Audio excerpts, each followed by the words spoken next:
She too? You don't speak Romanian. You don't like? No, it's lovely. There's this guy that lives across the street, and he's always looking over here. Looking over here, how? Every time I look over there, he's just staring right at me.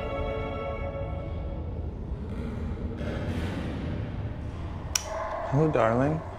Any reason in particular you're standing in the dark?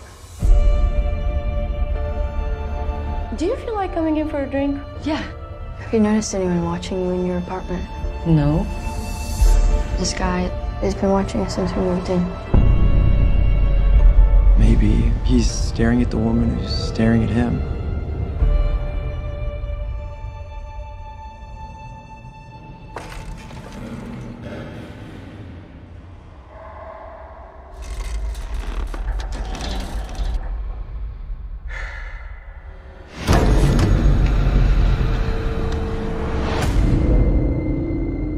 What's happening?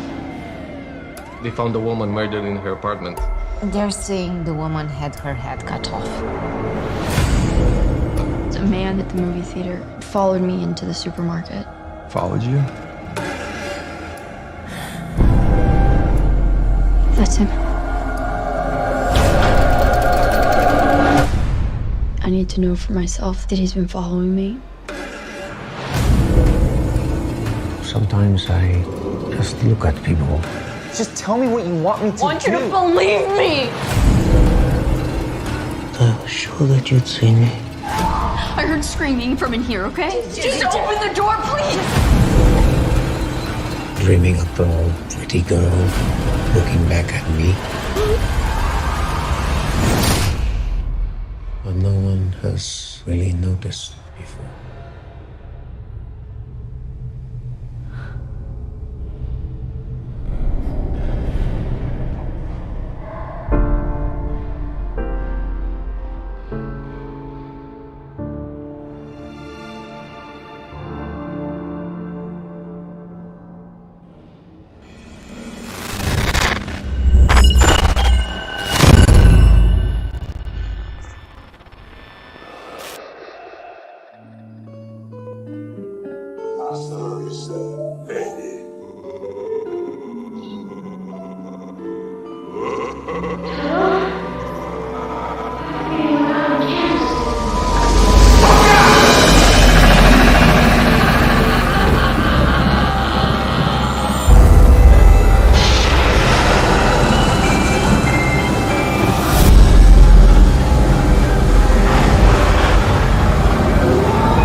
And so it was just a couple of wavy lines all along.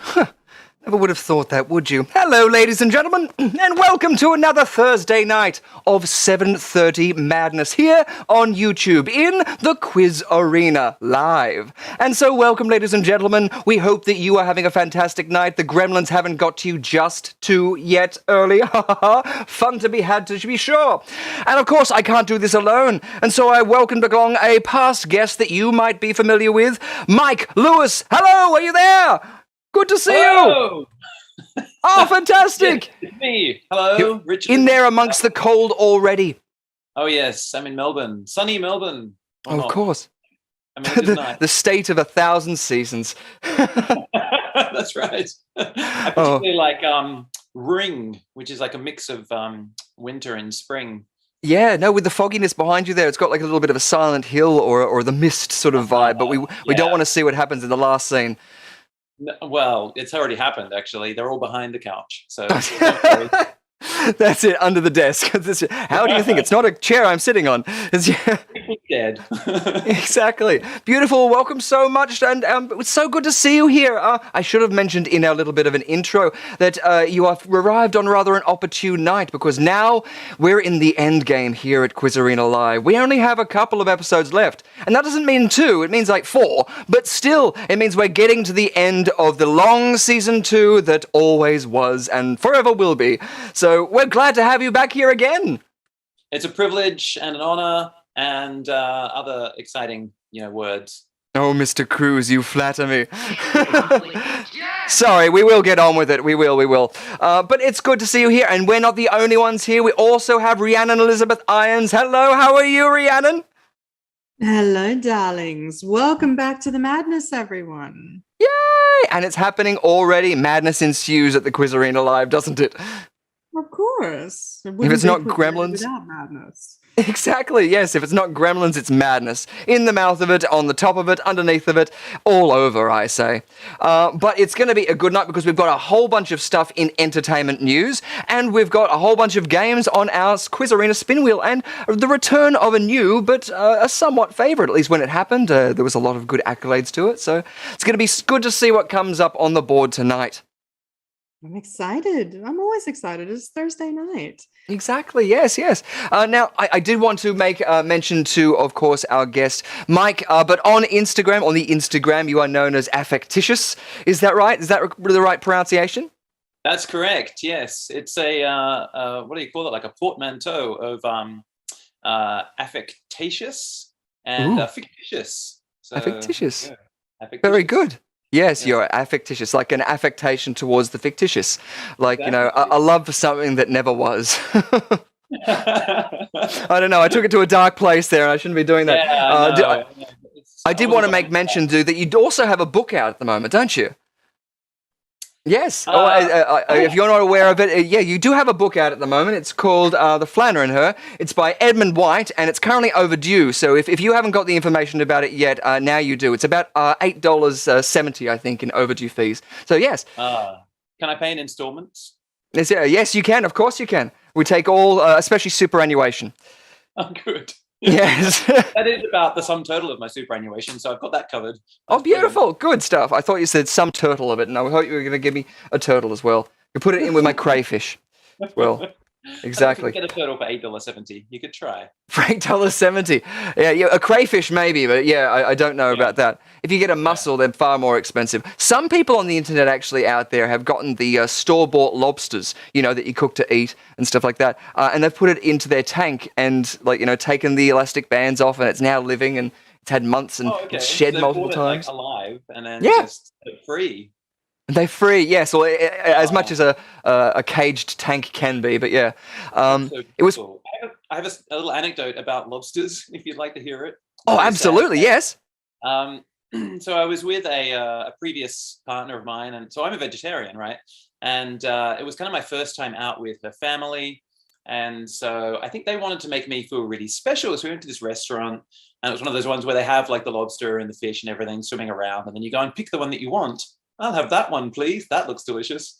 And so they went and picked out a lobster, and the waiter brought it over to the table to be like, is this the one that you want? And it's still alive, of course. Yeah. And I just saw it coming.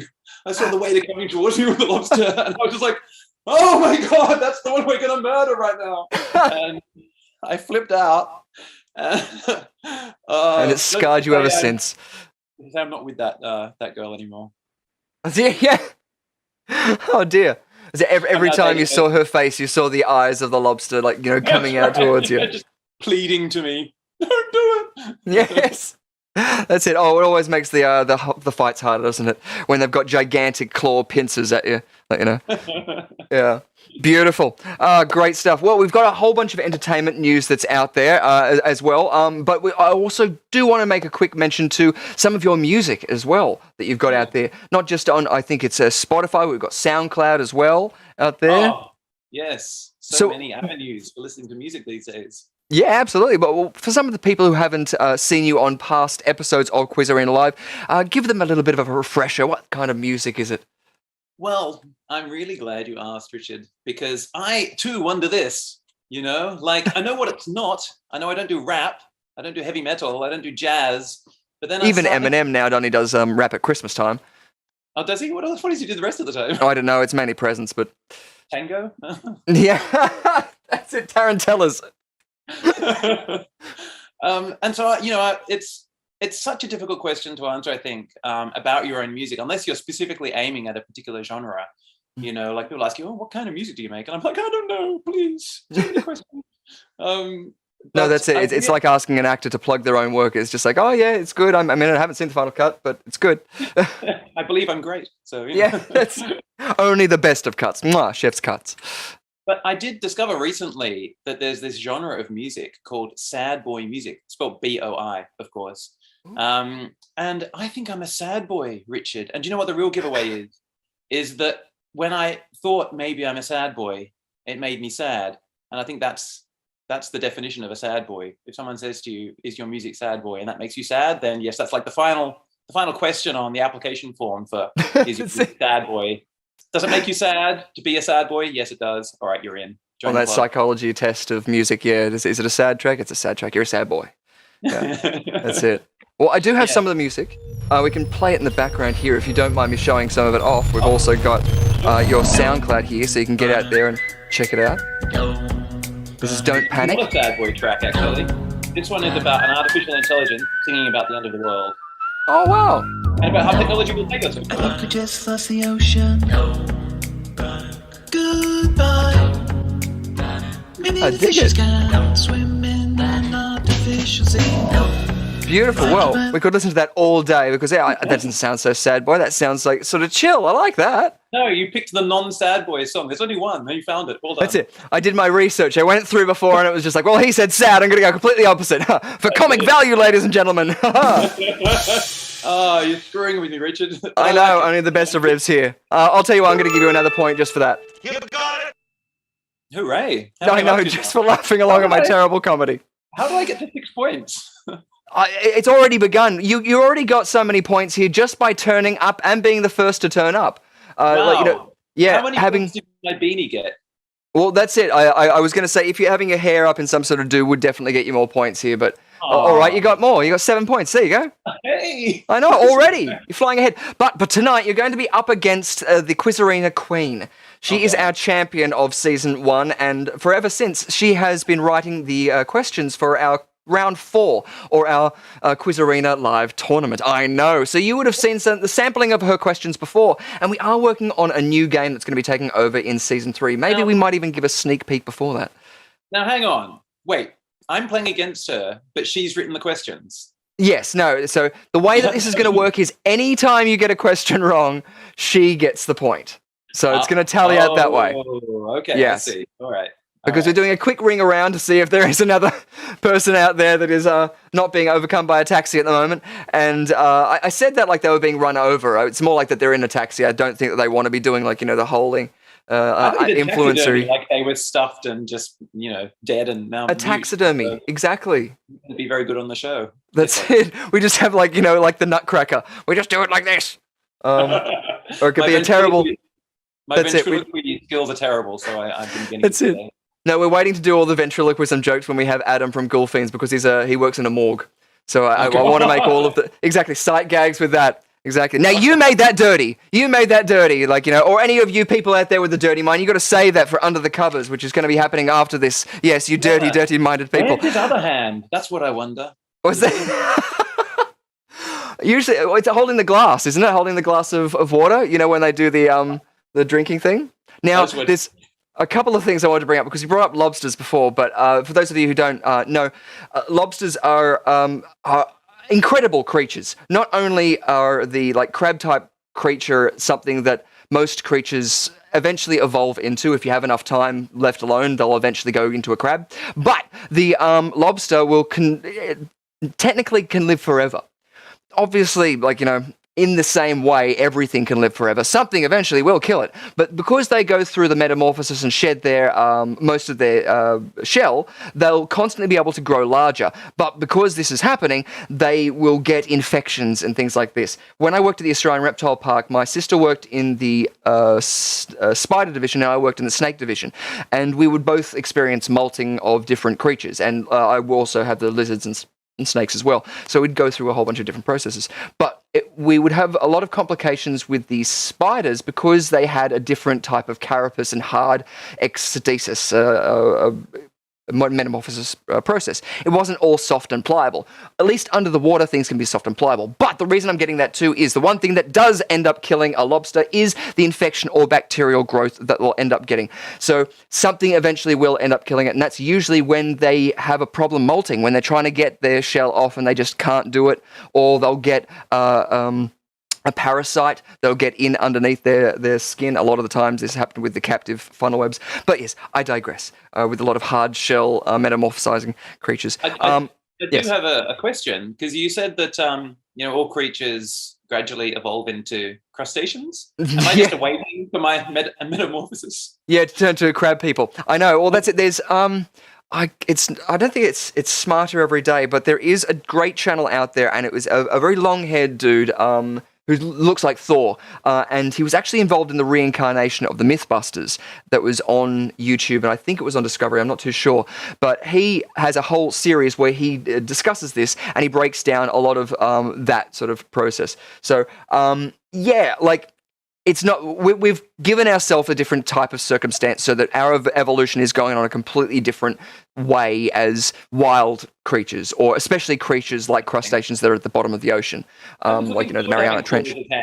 Yeah, but if we were, set aside by ourselves in the nature, and we didn't have our smartphones or anything like this, most likely we would probably digress to the point of well, I don't want to say digress because it makes it sound like we're going backwards. We wouldn't. We would get to a point where it seems like the best evolutionary process seems to become crab people, or crab-like. So, yeah. We'll look like that guy from Futurama, whose name I cannot remember. Zoidberg, that's it. Zoidberg, yes, exactly. And I'm going to give you a point just for asking a question as well. So, brilliant stuff. Look, you're already ahead. You've got 8 points. And Rhiannon is, she's got 1 point just because she's turning up here. As well, that is Rhiannon's Twitter handle or Instagram handle. I think it's Twitter handle, isn't it? It is my Twitter handle, yes. It's your twits. Yes, so you can follow Rhiannon Elizabeth Irons and her fantastic Twitter over on there. I was going to say the tweets, but I was going to say Twitter tweets doesn't really work out well unless you're... No, but they are tweets, so yeah. Yeah, exactly. Otherwise, my Instagram is at Rhiannon Elizabeth Irons.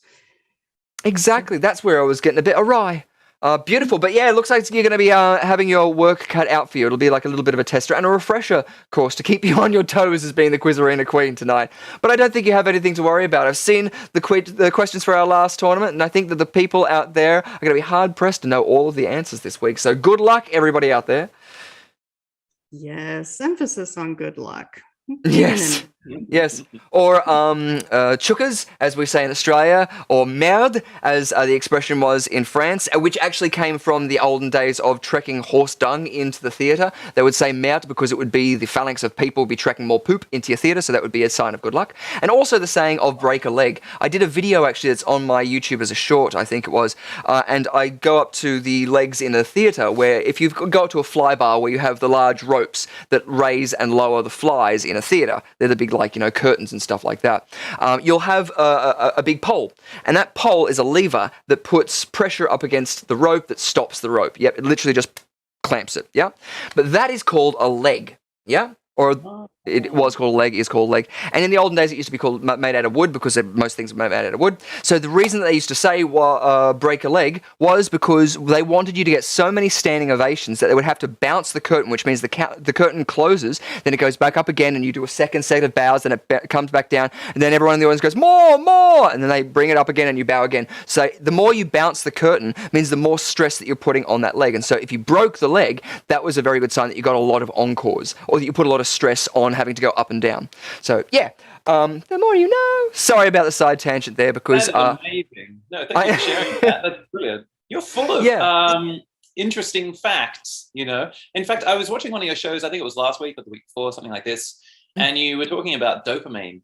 And you correctly stated that dopamine is actually related to motivation rather than to pleasure, which it's commonly associated with in the media.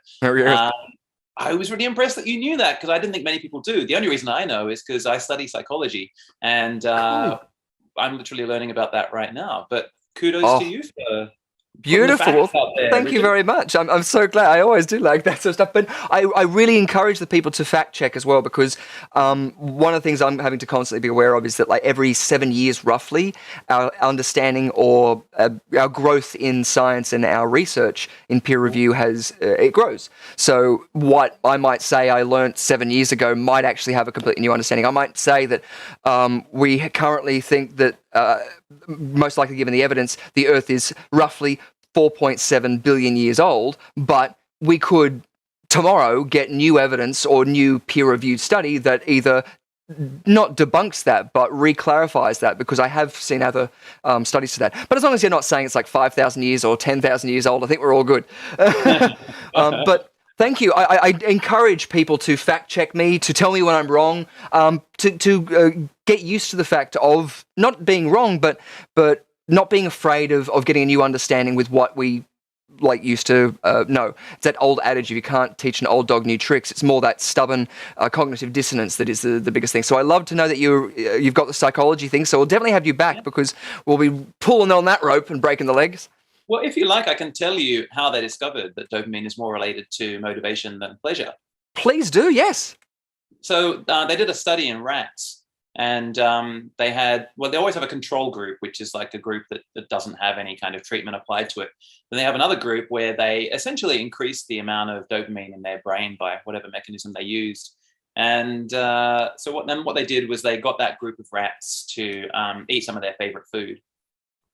And what they discovered was that the group of rats that had the increased dopamine ate so much more food, but didn't enjoy it anymore. And the way they knew that was by they sort of correlated certain facial expressions with enjoyment. They'd look at the rats, and when they were enjoying something, they could tell it by certain facial expressions that they were making. And so they weren't making any more of these facial expressions under the influence of the extra dopamine, but they were eating like double or whatever it was the amount of food.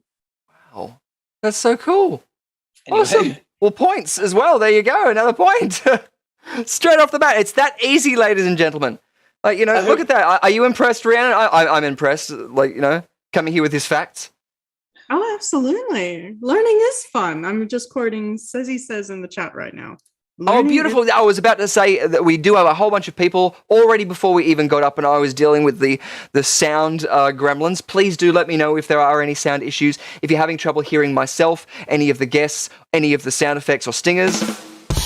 Even though that wasn't funny, I'm going to give it myself. But I'd like to know, because, I thought I had it all on top of it, but I don't. But what's happening out there in the chat already? Well, first and foremost, I may have already dropped it in chat, but Riri, welcome back, and happy birthday for today! Happy birthday! Riri and I actually used to work together. 2 Rhiannons on one floor. That was a lot of fun. So happy birthday, Riri. Mwah, much love to you. But we have Ghoul Fiends coming to us once again from the morgue and saying, you're telling me that this guy's going to come back as a member of the shellfish family? I suddenly hate my job. So, well, we know what you're up to right now, Adam. But we also have some new people in chat. So I would like to extend a hearty welcome to Chem Kitten and JRV. So welcome, guys. Welcome. And good luck tonight. You're going to need it. Yes. I don't think, you're being kind to our guests at all, or to our viewers out there as well, because they're the ones who are out to win it in our 4th round. So, of course, we do have 4 rounds of fun. We actually have a bonus round in between our 4th round, though. And that's going to be a whole bunch of fun. It's going to be made up of 3 games from a spin wheel. We're going to have to give that wheel a spin and find out who is going to be our winner, and I've already worked out contingencies. But we do have a couple of things before we get into that. We already have our first question, our Riddle Me This question already, from the trailer, which is going to be airing tomorrow on Shudder, which is called The Watcher. So the question was, what do you remember the question, Rhea? In fact, don't tell them just yet, because I think that you might have told us before. Let's see if I can queue it up, if the computer's going to be so kind and the CPU won't run last. No, it will. Here we go. This was the question. Located in Romania, standing at 78 meters in height, is the famed world's tallest wooden what? Ooh. So, last chance to get your question or answers in there. So get them into the chat. Phil Robinson already got it in there twice. Nicely done. Awesome. Anybody else in there, you can get it in there too. This is just for posterity's, just to sort of show off your knowledge and wealth. Do you guys know what it could be? I guess it's up to you, Mike. Yeah, that's right. Pretty sure Rhiannon will know this one. That's right, yes. Well, first thing I'd like to say is that trailer scared the holy poo out of me. Yeah, no, like absolutely. A really good film. I want to watch that. That's why it's all mosaic behind you. You're actually in your bathroom. Yeah. It's safe for you to go there, so it's all good. I'm in the shower right now, actually. It is. It's a towel around the hair. Yeah. Yeah, I like to towel while I'm showering. It saves time. Yeah. Oh, very absorbent. Good. Yes. But what do you think it could be? The world's tallest wooden what? Tree. World's tallest wooden tree. Nice. In Romania. Yes. Beautiful stuff. Awesome. Beautiful. Well, this would be the chance that metal trees that are out there, Yes. Yeah. Exactly. Well, there's a film called Phenomenon, which led me to the fact that the largest known organism at the time was a family of aspen trees.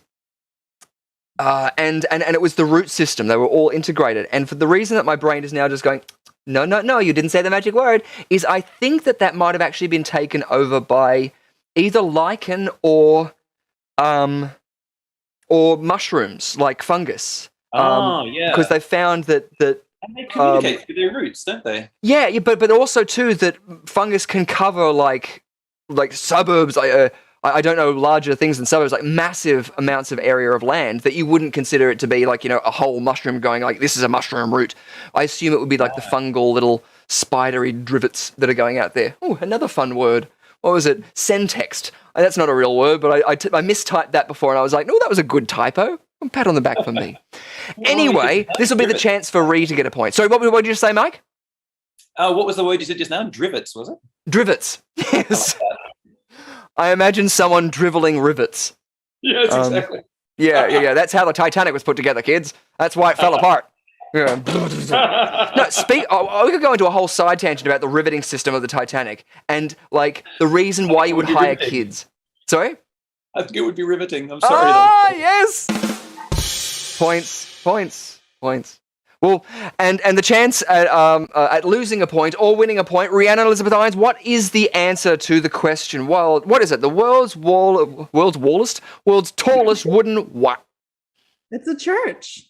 It is world's tallest wooden church. The steeple of the church, but it's still a church. That is correct, Mundo.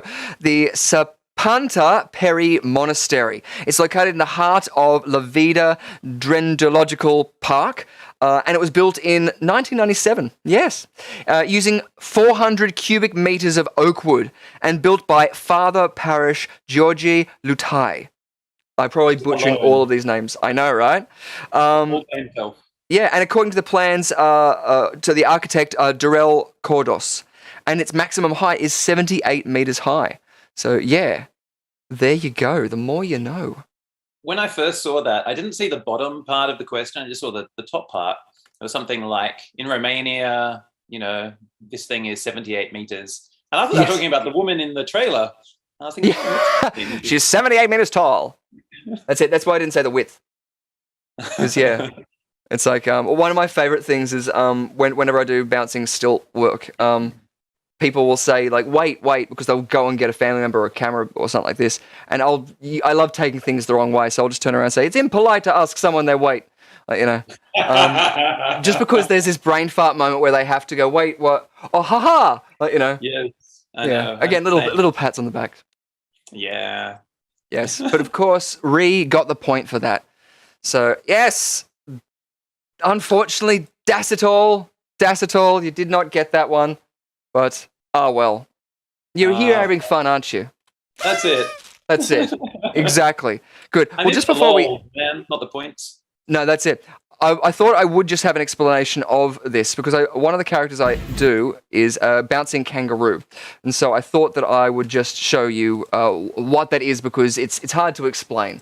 So this is the sort of thing. Oh wow. Hey, what are you doing?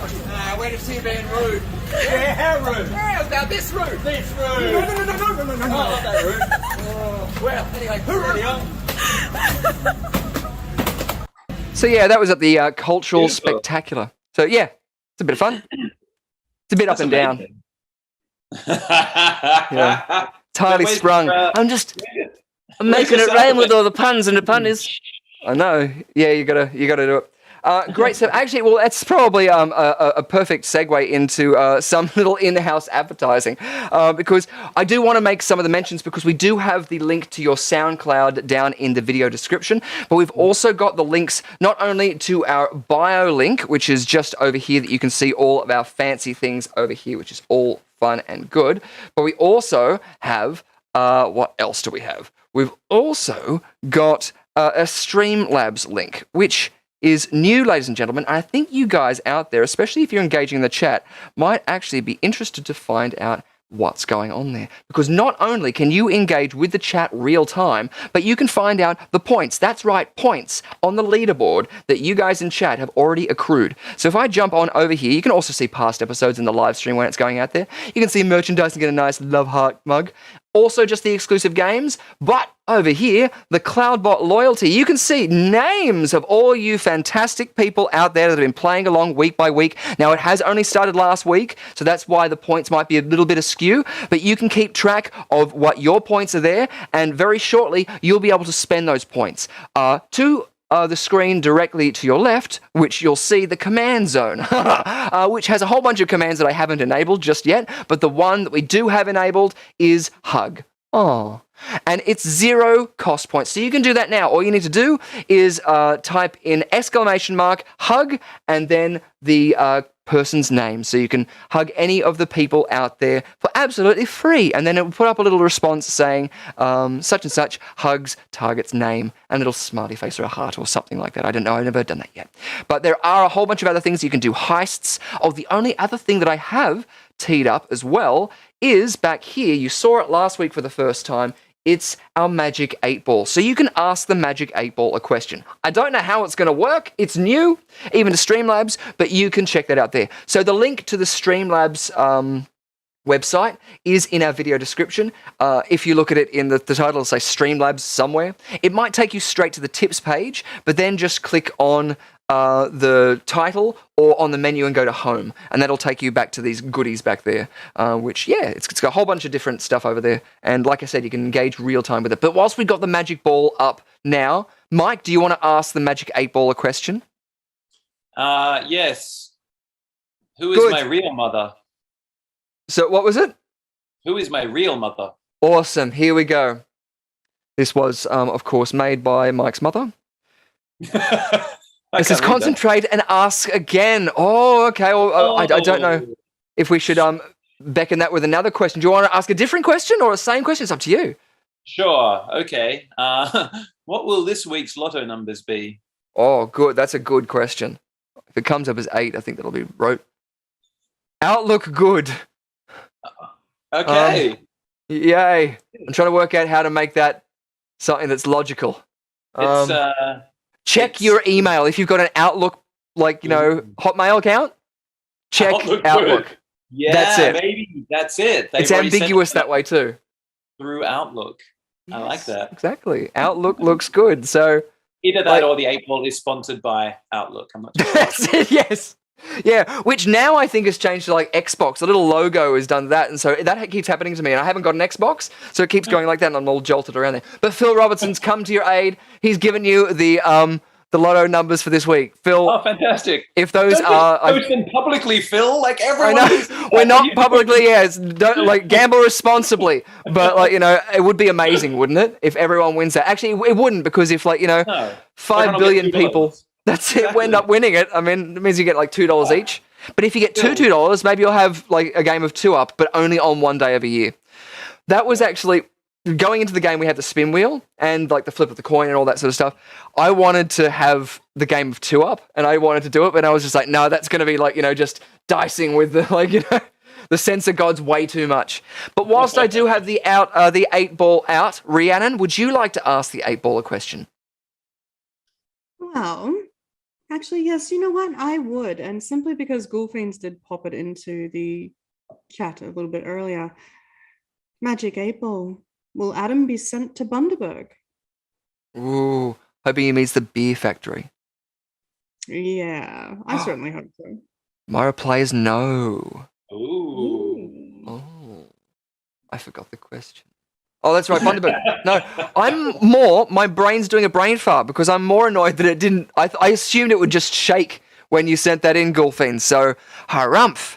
I don't know. I hazard to say try again, but I don't know.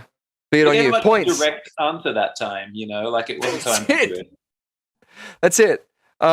Now, I also did give people the points, but at the current leaderboard points for our Cloudbot, Phil Robinson is ahead at 22 points, and that's me without restarting it, so I don't know what happens. But every time you engage in the chat, you get a point. Subscriptions, I think, get 10 points. Memberships get 50 points. What else? I can't remember, but you'll find out soon. Yes, exactly.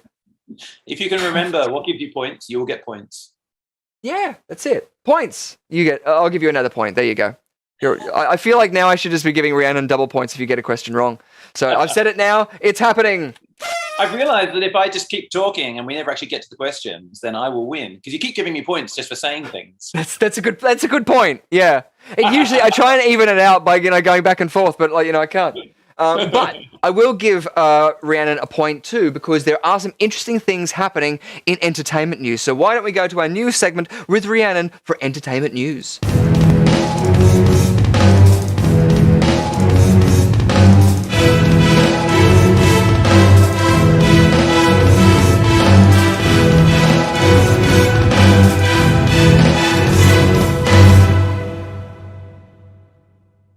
Oh, you gotta love it when it goes long and drawn out like that. Oh, I love it. It's gorgeous. I know the timing's a little bit off and the stingers aren't transparent yet, but you know what? It'll come good eventually. So, entertainment news, Rhi. I'm excited. Last week we heard all about Top Gun Maverick, and there's a whole bunch of things coming out very, very soon. But I'm all interested because you have the hand on the pulse. And what's your review this week? Well, for starters, let's just stick with Top Gun Maverick because a huge congratulations to Tom Cruise. This is his first movie that has opened over $100 million for the opening weekend. Oh, wow. And worldwide, it is over 300 million. So a huge congratulations. This is the very definition of a summer blockbuster. It is still churning out money as it's coming through. Although it is going to be interesting next week as it competes with Jurassic World Dominion. Yes, that's right. It's Thursday. Jurassic World is back in cinemas, and we're all excited. Sam Neill, Jeff Goldblum, Laura Dern are back. I mean, come on. Let's face it. That's the only reason I'm going to go and see it. But I'm so looking forward to it. You think that's good? I have got so much news. I'm going to try and get through it as quickly as I can because I want you to choose where we're going to go. Do you want to head over to the WB network? Do you want to head over to Disney? Or would you like to hear a little something about Bill Murray? Oh, Bill Murray. Bill Murray. Bill Murray? You're already going Bill Murray? I don't know. I couldn't Bill pass Murray. up some WB action because the Looney Tunes and the Animaniacs are closer to my heart. No, true. Well, I'll tell you what. How about I do it in this order? Bill Murray, WB, and then we'll swing back and finish off on Disney. Oh, you're spoiling us, Rhi. I love it. Go for it. All right. Well, Bill Murray was asked earlier this week if the rumors of him appearing in Ant-Man 3 are true. Bill said, and I quote, "I'm the bad guy." Oh. So for those of you who are fans of the Paul Rudd franchise as Ant-Man, yes, Ant-Man 3 is on the way, and Bill Murray is going to be the villain. So I'm kind of excited to see how he's going to do that. I like Bill. He's kind of fun. Yeah, no, absolutely. I'm more interested to see how much on-screen time he's going to have and how much sort of green screen after what they did with the Army of the Dead, I think it was. They can replace anyone. We talked about, James Dean being replaced in a feature-length film, who has obviously passed away a long time ago. I don't want to do the math because it'll show my age. 1955. There we go. Did you say 1955? Now I want to see Back to the Future. Yeah. And the other reason I know that is that he actually died a month before my mother was born. Oh. There you go. But let's move on to the WB network, because this is kind of interesting, and I'm so sorry to everyone who works at CW, but prepare for a pantsing, because CW are currently working on a new franchise, a new series coming to television called Gotham Knights. Now, we all know by now that I love my DC comics, and I'm super excited for anything to do with Batman. I am not excited.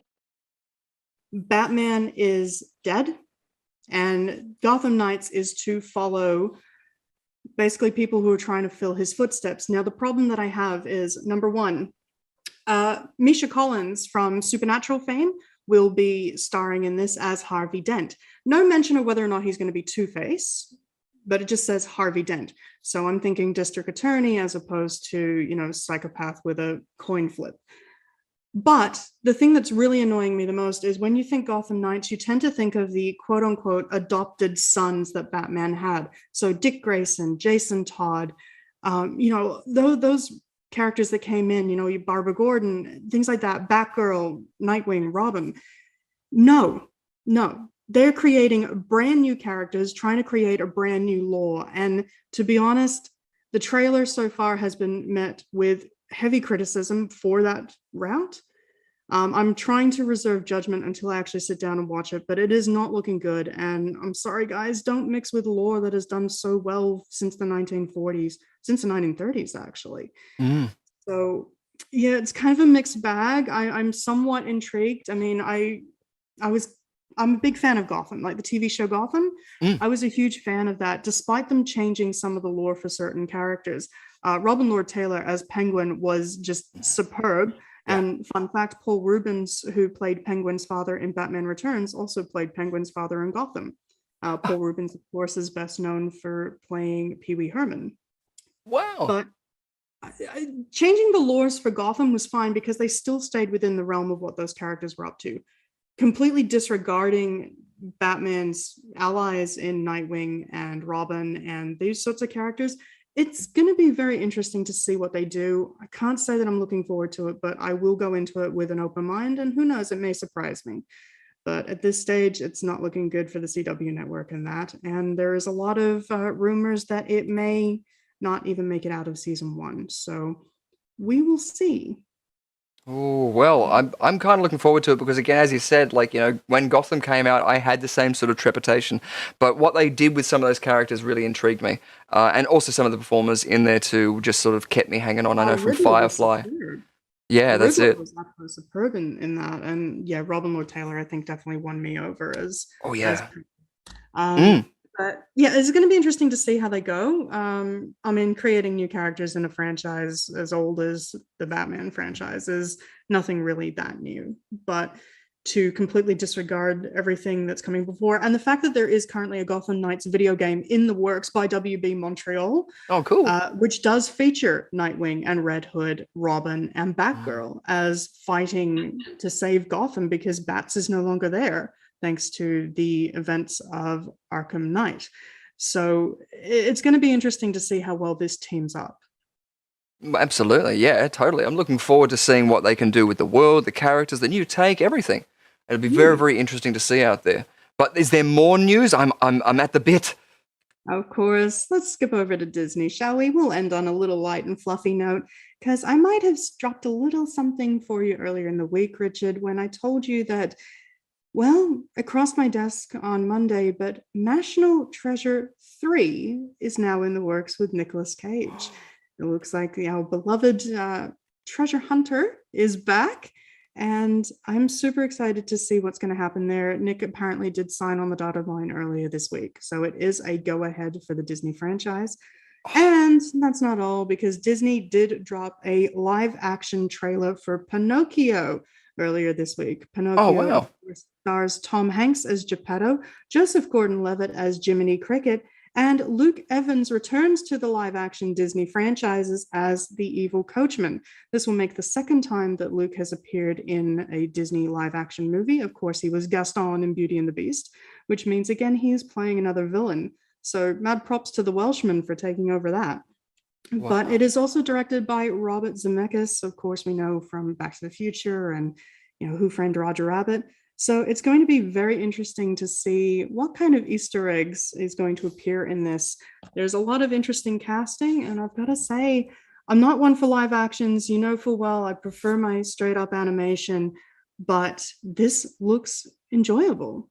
It looks like something that I'm going to enjoy watching. I'm intrigued to see how they're going to do certain aspects. Simply Joseph Gordon-Levitt voicing Jiminy Cricket, I think, is going to be amazing as it is. I love Joseph Gordon-Levitt. So yeah, Pinocchio, if you haven't seen the trailer, check it out. It looks really enticing.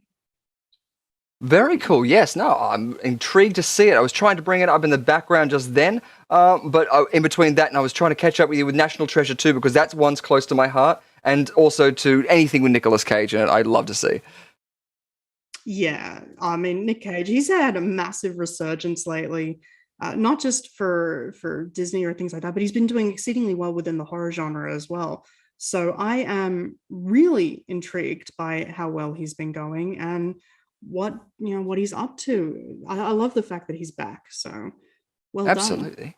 I'll tell you what, somebody else who is back is someone who I've been in anticipation for a little bit, and this is going to be releasing. It just dropped, I think, last week when we were having our episodes, but I didn't get it in time. But it's Rowan Atkinson back again in a film from Netflix. No, it's a TV series, isn't it? Man vs. Bee.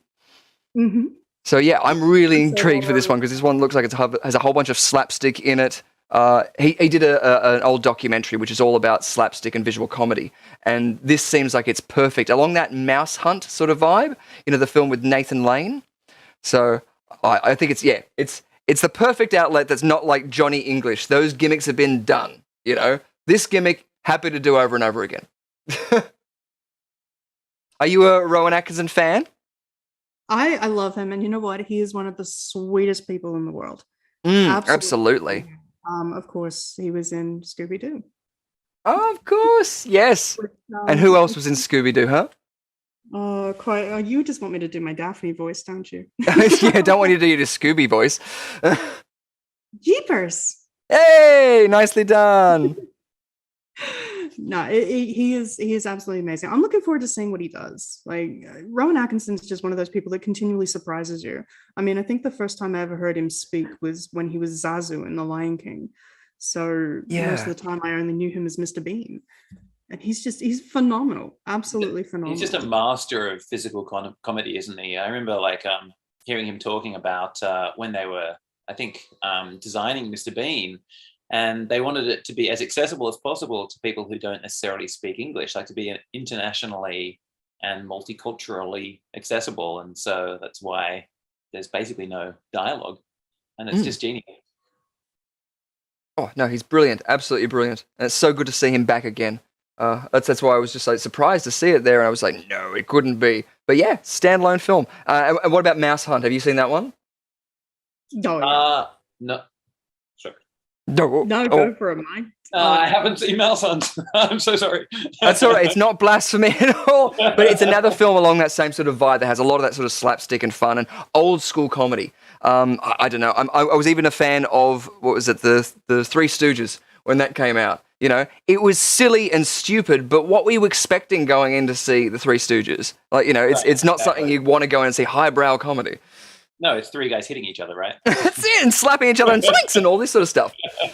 Yeah, which again takes us back to Scooby-Doo. But that's something you can subscribe to Under the Covers for later on. Haha. Exactly.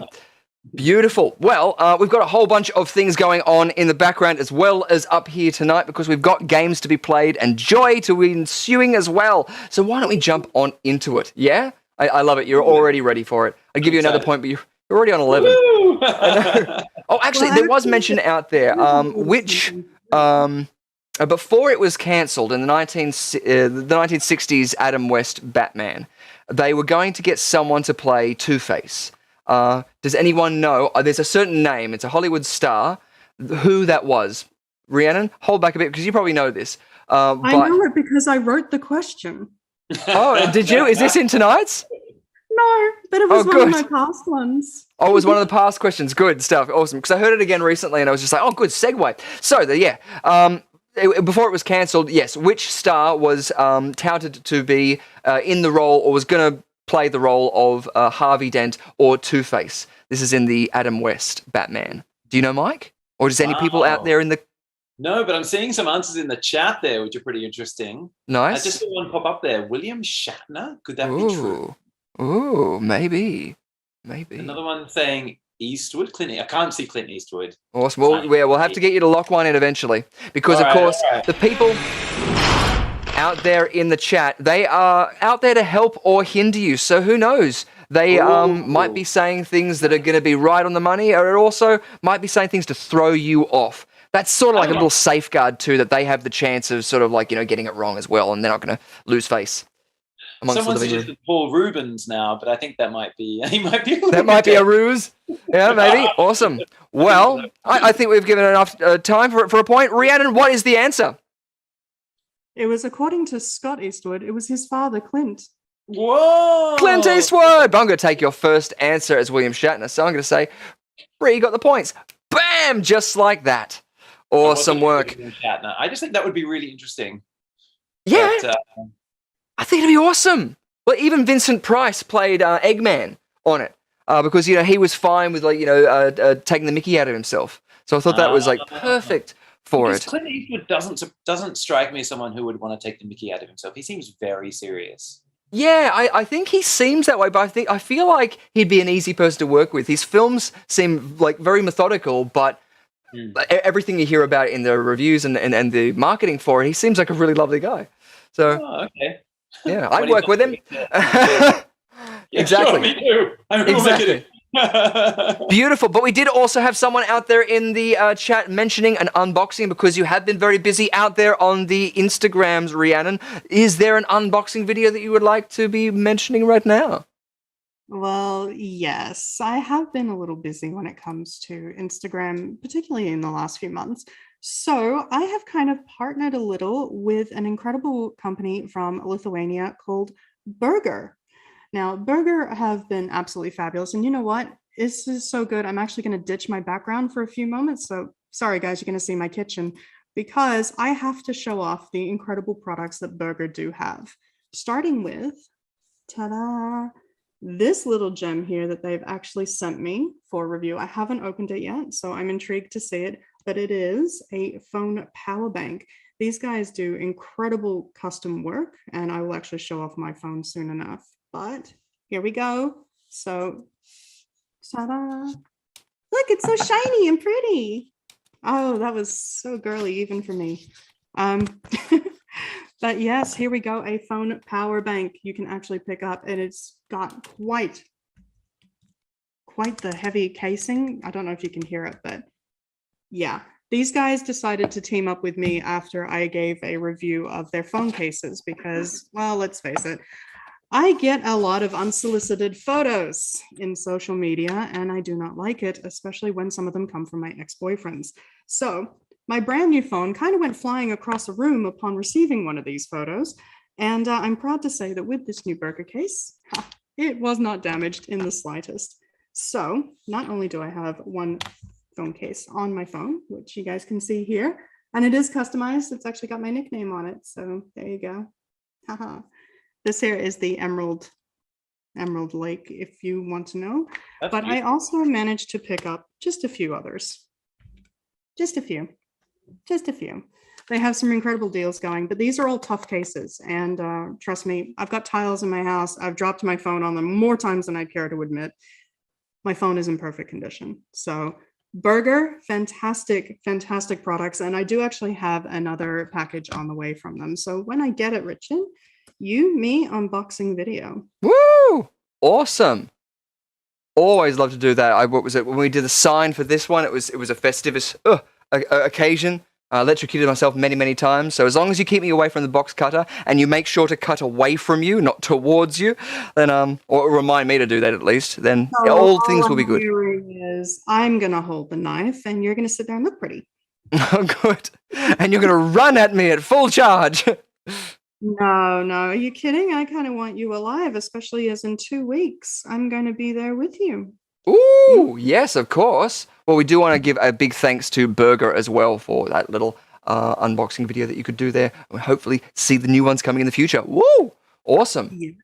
looking forward to it. So a huge thank you to Burger. They are located in Lithuania, but they do ship worldwide and they have some incredible products. So if you're looking for something tough and pretty, guess what? They've got it. Plus, they also have drink bottles, travel mugs. They've got a whole array of different products available. So go and check them out. Link is actually in my bio.link. So jump on there and have a look. Tough and pretty. Now that's why I know that they wanted you as a spokesmodel. Aw, you're making me blush. No, not before we go into games. You know, but it would just make it even more. What is it? Marge's mother always says, "No, real women pinch," or whatever they say. I just wanted to do the voice, really. Only recently just saw an interview with the woman who does Marge, and she doesn't like, what was it, on Letterman, she turned away because she wanted to uphold the illusion that it was Marge a character and not just a woman making a different voice. But incredible. Also, too, to think that, you know, her voice was that indistinct from Marge that she would sound actually different if she spoke in a normal voice, because when you listen to her, you sort of go, oh, yeah, it's Marge. Anyway. Well, it's one thing that I've done on Instagram. I mean, I do voices from time to time. I sort of dropped Daphne a little bit earlier, but I get a lot of requests for Harley Quinn. And normally I'll throw up a photo of Harley as I do the voice so that at least you know you've got the physical attribute. Because let's face it, I look nothing like her. But the amount of people that have like, no, just show us when you change your voice. So I don't know if you really want to hear it. If you do, let me know. Yeah, well, let us know in chat, absolutely, down there, as we go into one of our first games. Now, we do have a spin wheel, but we can sort of like, you know, play it on a whim, you know, because it's just us friends here, just us squirrel friends here. We can do as we would. But I don't know, the poker sort of gets to me every time, so I can't help not going. Even though we do have the board prepared for Ari, we do have the chance at, I'm going to say, double chance that you could get 5 points. So yeah, if it lands on Team Ari or on Team Mike, you're going to get 5 points regardless. But let's bring it up there. My God. I know, right? Two chances now. 2 chances. It just gets bigger and better. As we bring it up bigger and better. We're having some requests here for Rhiannon's Harley voice. Do the voice. Do the voice. God. Do it. Do it. Listen. All right, you guys want to hear it. So you know what? Listen up. I'm only going to say this once. Arkham is no place for young people to be. So don't do what I do. Don't fall in love with a madman. And I promise everything will be fine. Trust me, I'm a doctor. Yay! Amazing. Amazing. Brilliant. Awesome. I haven't got like a round of applause besides the confetti. I only have a slow clap, and I feel like that's just going to be demeaning. But I'm going to do it anyway because I've said it. Oh, it gets faster. That's all right. Beautiful. Awesome. The dirty things I could say to that, but I'm going to reserve them for under the covers. No, it was when you said, I shall say this only once, that I'm getting hello flashbacks. I was saying, I shall say this only once. It's like, hello, good morning. I love it. Guilty pleasures. That's got to be one of mine, which we will go into later on, but we are running a little bit behind. So let's check out our spin wheel. So we do have the leveler. Haven't landed on that yet. But we've got view of attraction. We've got Team Mike. We've got scene stealers. We've got talking about your generation. We've got my personal favorite, spin again. We've got you bet your life. We've got player's choice, where the players get to choose. We've got Frankenface. We've got Team Ari, where again, Mike, you could win 5 points, and the leveler. Awesome. I realise as well we haven't got viewer's choice. I'm going to remedy that right now because we've got to let the viewers have a choice as we filibuster. Is there any more entertainment newsery? Unfortunately, you kind of tapped me out. However, I do want to advise that I may have seen Top Gun Maverick. Yes, heard again. Awesome. No, but I do highly recommend it. If you haven't checked it out, go and check it out. It is something for everyone. I was going to say, she saw it again and you're saying, how was it? Of course she liked it. Yeah. It's a 10 out of 10, and I don't give those too easily. Amazing. And the Jack Trinidad, no, I'm not going to sing You Can't Stop the Beat. I'd give it a shot, but I'd like to be able to talk under the covers at some point. I went and saw a movie the other day. It was The Northman. Have you seen that one? No, I saw it advertised though. It's basically just Vikings yelling at each other and then chopping heads off. It's brilliant. It's by the director who did The Witch. I don't know if you ever saw that, which I loved. That's right. It has Anna Taylor-Joy in it, doesn't it? Yes, that's right. Yeah, and she's in this one too. She's in The Northman as well. That's it. Yes. The Witch I love. It's a brilliant like indie horror film. It's almost like a psychological film more than a horror. Like it's very creepy. If it's another indie film, I don't think we need to see any more Indiana Jones. Having said that, though, there is a fifth one coming. There's a fifth one. I spoke too soon. Are you kidding me? Yeah, we were talking taxidermy before. I actually. Is it actually? No, you're lying. There is actually one coming. Harrison Ford did leak a announcement. I think they're close to finish filming. He has released a still image. I actually shared it on my Instagram only a couple of days ago. It's just Indy on a very precarious looking bridge, and I'm kind of intrigued. It's got to be better than the fourth one, right? My favorite thing from the fourth one is literally every time Indiana Jones's love interest, I forget the actor's name. Every time she's on screen, she's just got this huge smile. Like she's just excited to be in a movie. Like it's been so long. She's just like, I'm in a movie. That's great. Every time she's on screen, it's wonderful. It's my favorite bit. Brilliant. No, my favorite bit is the guy showing off his sword skills, and Indy just pulls out the gun and shoots him. That's right.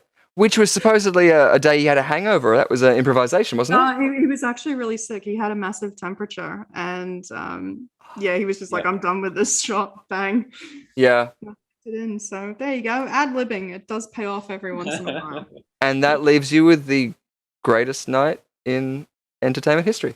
Brilliant stuff. Let's go into our spin wheel. So we're going to spin it up this chance. So we have viewer's choice, so the viewers can obviously choose, the player's choice, so the players can choose, and some new ones, old ones. Do you have a particular one, Mike, that you would like to land on? Oh, God, sorry. No, I was just looking at the chat. Someone's saying, a guy showing off his sword skills, leave it for under the covers. Thanks. Oh, yeah. Oh, yeah. They know what it's about. I don't know. I wasn't listening when you were talking about any of these things. So I'm just going to say Team Mike is my pick. Yeah, of course you go Team Mike, because that's got your name on it. But Exactly. So we got view of attraction, scene stealers, talking about your generation, or you bet your life, or Frankenface. All right. I'll have all of them. Thanks. All of them. Okay, great. Awesome. Then let's spin the wheel and find out what we're going to be playing. Let's see if you guys at home have one that you want to land on, and then that can be the one, and you can be the winner in your own household. But till we do that, poker along!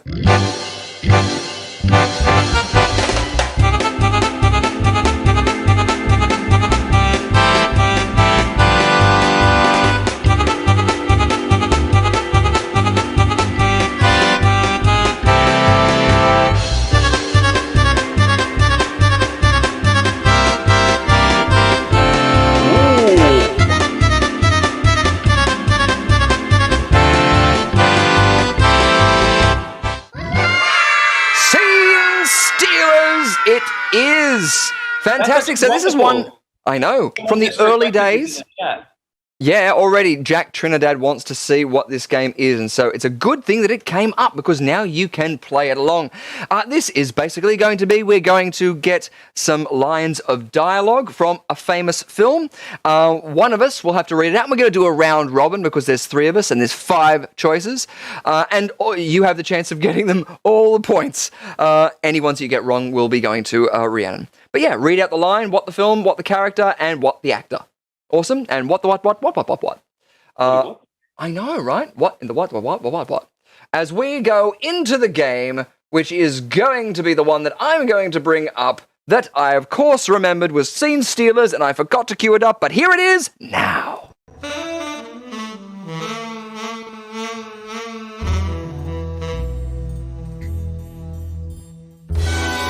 There we are, beautiful, into our game of Scene Stealers. We have got 5 choices for our movies right now, and we're going to find out what these guys are. How you guys, you're a performer, aren't you, Mike? You're used to reading out lines of dialogue and not knowing the context. It's been a while, I'm rusty, but I'll do my best. I thought you were Mike or affectitious, but that's all right. You can be rusty as well. Terrible jokes. My brain is only doing half a job because I'm also doing things in the background there. But yes, that's it. That's what we meant to do. Write a dad joke book and just have it, That's it. That's why I got this one. That's what that's here for. Talking about your generation. As well, I'm bringing up the Scene Stealers, and we're going to be passing over to you the first version. So our first one is going to be Rhiannon. She's going to be reading this one out for you, and you're going to have to guess the film. Okay, so I've just dropped that into the chat. Hopefully, Rhiannon, you will get that one and you can download that one. Whilst you're doing that one, I might actually tee up Mike's one and see if I can send that one to Mike. So let me know when that one's come through to you. Just give me a moment. My computer is no doubt going to have a hissy fit in about 5 seconds. All good. Oh, this is going to be Mike one. It's going to be Dandy. Dandy. Dandy, just dandy, like the line. Which are edible as well. Dandelions. Not lions. Oh, actually, of course, they'd be edible. You've got to cook them and stuff like that, but, you know. So I don't know what I'm talking about anymore, ladies and gentlemen. No, I like that. Dandelions, like a bunch of just foppish lions just chilling That's it. out. Yeah, it's the lions from South Park. It's just like, hello, Yeah, exactly. we're lions. Big gay owls, big gay animal park. That's it, exactly. They all know what it's about.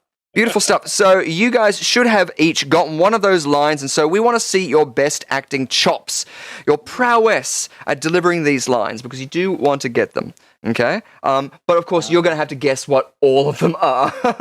But you might get that from the first one. So the first one's going to be a bit easy, but Rhiannon, have you got that one through to you?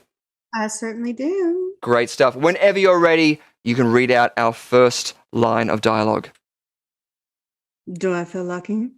Well, do you, punk? Ooh. So do you know what that might be from, Mike? Oh, I might need to hear it one more time, I think. I liked the little eyebrow flick at the end, though. That was good. Do I feel lucky? Well, do you, punk? Ooh, get into the chat down there, ladies and gentlemen. If you know what it is, the character, the actor, and the film name. Nice. Seems like you got it from that one there.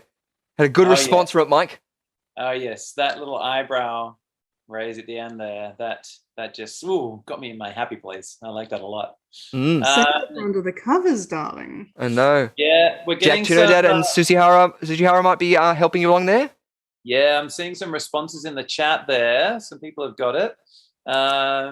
It's definitely Clint Eastwood. I'm going to say it's definitely the first Dirty Harry movie. I don't know if that first movie had like a subtitle or something like this, or if it was just called Dirty Harry. So I'm just going to say Dirty Harry.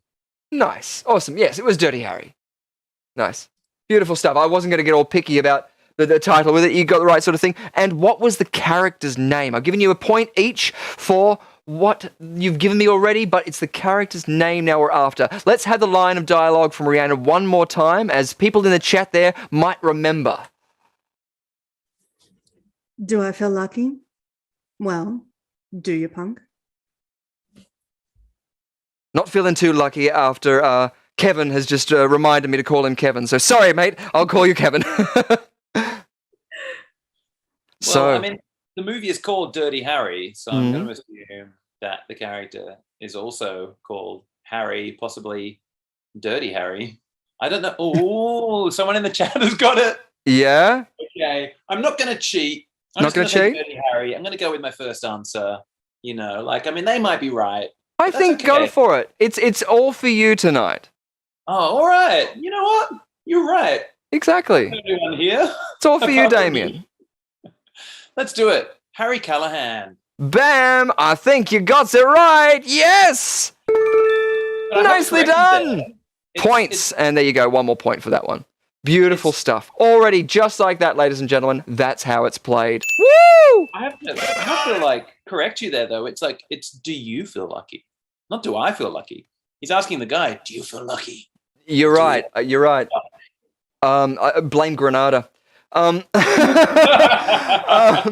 But our next one up there, Mike, it has been sent through to you. So if you've got that one, open that one up, and I want your best delivery. So I'll give you an extra point for the delivery on this one, as I line up our next one to go out there as well. I have to say, it's quite an easy one. It's quite iconic.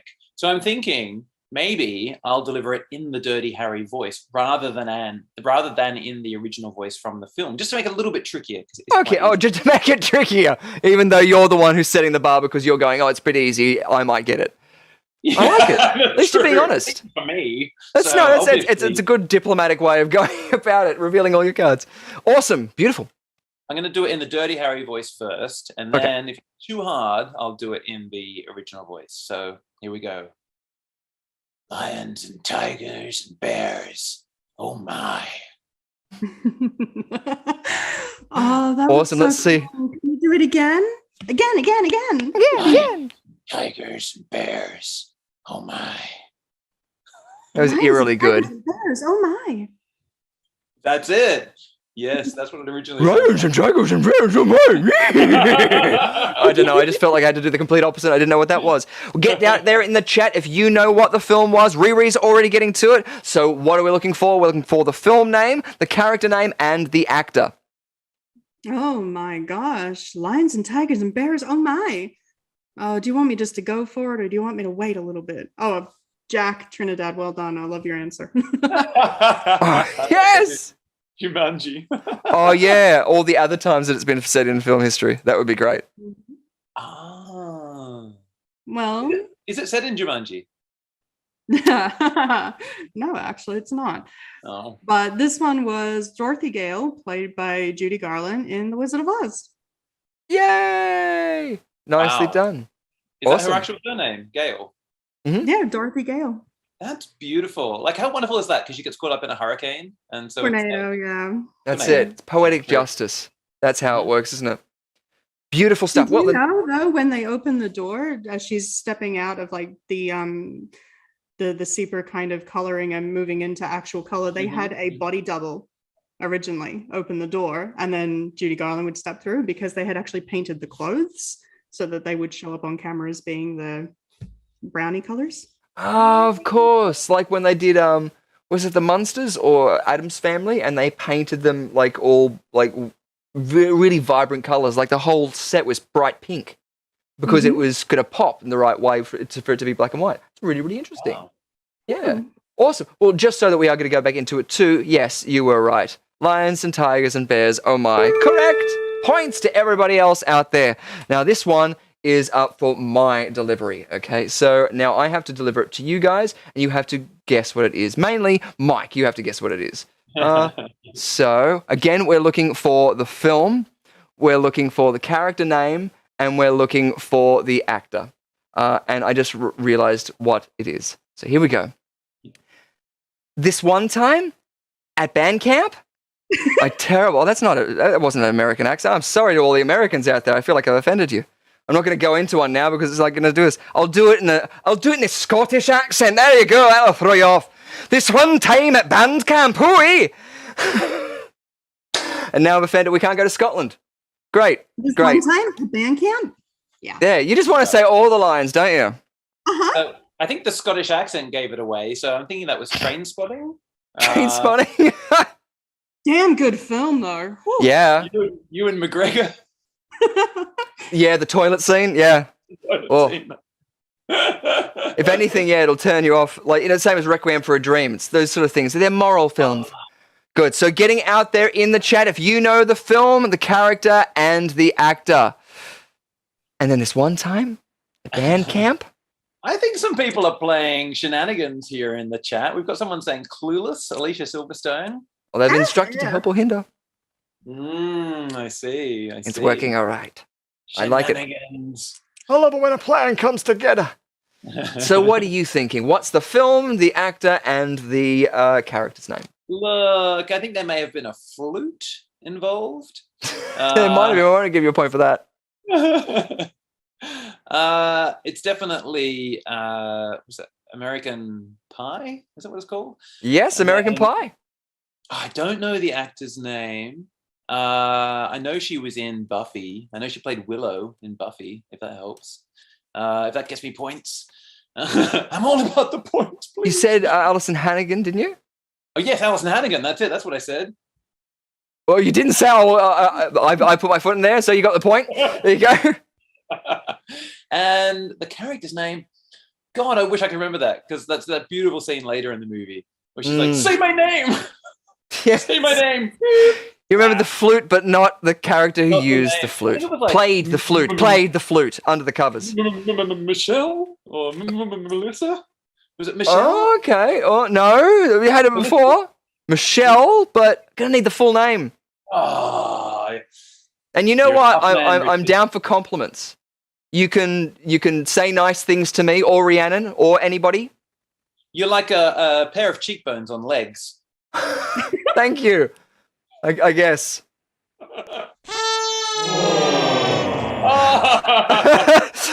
No. But you can throw more accolades at us. If that was, you might be giving us Points? no compliments. Compliments? Have some nuts? I'm trying to go to. Oh, if you run us over the steamroller. You're flat. Tuned. Michelle Flattery? Yes, you said Michelle Flattery. I'll give you the points. There you go. Michelle Flaherty. I did not get that. You were giving I me know. clues No, it's this all time. good. It's you remembered the just flute thought- and that's what I imagined of you. You lived up to Well- expectations, if nothing else. So that's why Michelle- I'm giving Rhiannon 2 points. Michelle Flutery. That's how I like to think of her. That's it. Exactly. Well, now Rhiannon's got another one. So now you're going to read it out. And now we're not going to get you to read that anymore. It's going to be up to us for reading out the next one. So you got the next one, Rhiannon, don't you? Mm-hmm. Awesome. Whenever you're ready. I'm trying to work out how I should deliver it. Do it as a Oh, Scottishman. Go on. Yeah. No. Screw it. I'm doing it the same way it was done in the movie. So, Beautiful. actually, no, I'm not. Here we go. How about we change my voice to Under the Covers? Because I'm sexy, I'm cute, I'm popular to boot, I'm bitchin', great hair. The boys will love to stare. Ooh, boy. Ooh. Ooh. Okay, I'm getting Bring It On vibes. Oh, you could be right. Oh, wait a sec. I just realized as well that I didn't even take it back and show the people that they were correct on the last one, did I? American Pie. Yes, it was right. This one time at band camp. There you go. There we go. Awesome. Beautiful. So you said Bring It On, and Bring It On is correct. So you got another point. And then, what is that actor's name? I used to have such a crush on her. And I cannot remember who she is. If you're having trouble, imagine it like a Scottish man. I'm sexy, I'm cute, I'm popular to boot, I'm bitchin' great hair, and the boys all love to stare. Doing a little dance, around his kilt. Oh, stop it, Richard. Under the covers, please. Under the covers, yes, good point. Oh, under the kilt, I should say. That's it. No, I cannot remember her name. I kind of feel like I have to do it now as the Do chip. it. Go for it. All right, here we go. Oh God, it brings back. Have you got pom-poms? I do, but they're upstairs. I'm sexy. I'm cute. I'm popular to boot. I'm bitchin', great hair. The boys all love to stare. I'm wanted. I'm hot. I'm everything you're not. This is bad because I know the whole movie off by heart. Well, I'm going to give you 2 points for that, Ree. That was Beautifully done, just for the performance. Phil Robinson might have it down there as well. So again, we're He's got still it. looking for the actor's name and the character's name. He's got it. So we've got the actor's name there in the chat. I don't think Yeah. anyone knows the character name. Although Did you say the character name there? The actor name, sorry? I didn't know, but Phil Robinson said Kirsten Dunst, which is absolutely. You just said it then. Good. Got the point. Oh.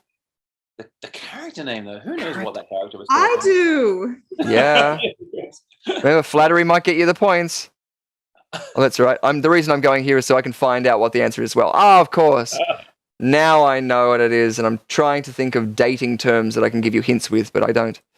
I'm pretty sure she was credited in the end credits as blonde cheerleader number 1. So, Number 1. is that her name? You're going to revert to the credits, are you, kid? Well, we're going to still go for a character name. Well, we got the internet now, see? Someone's saying Torrance Shipman. I don't even know what that is. That doesn't even. You said it. I heard it. It's What? points. Character. Sounds like a job description. Exactly.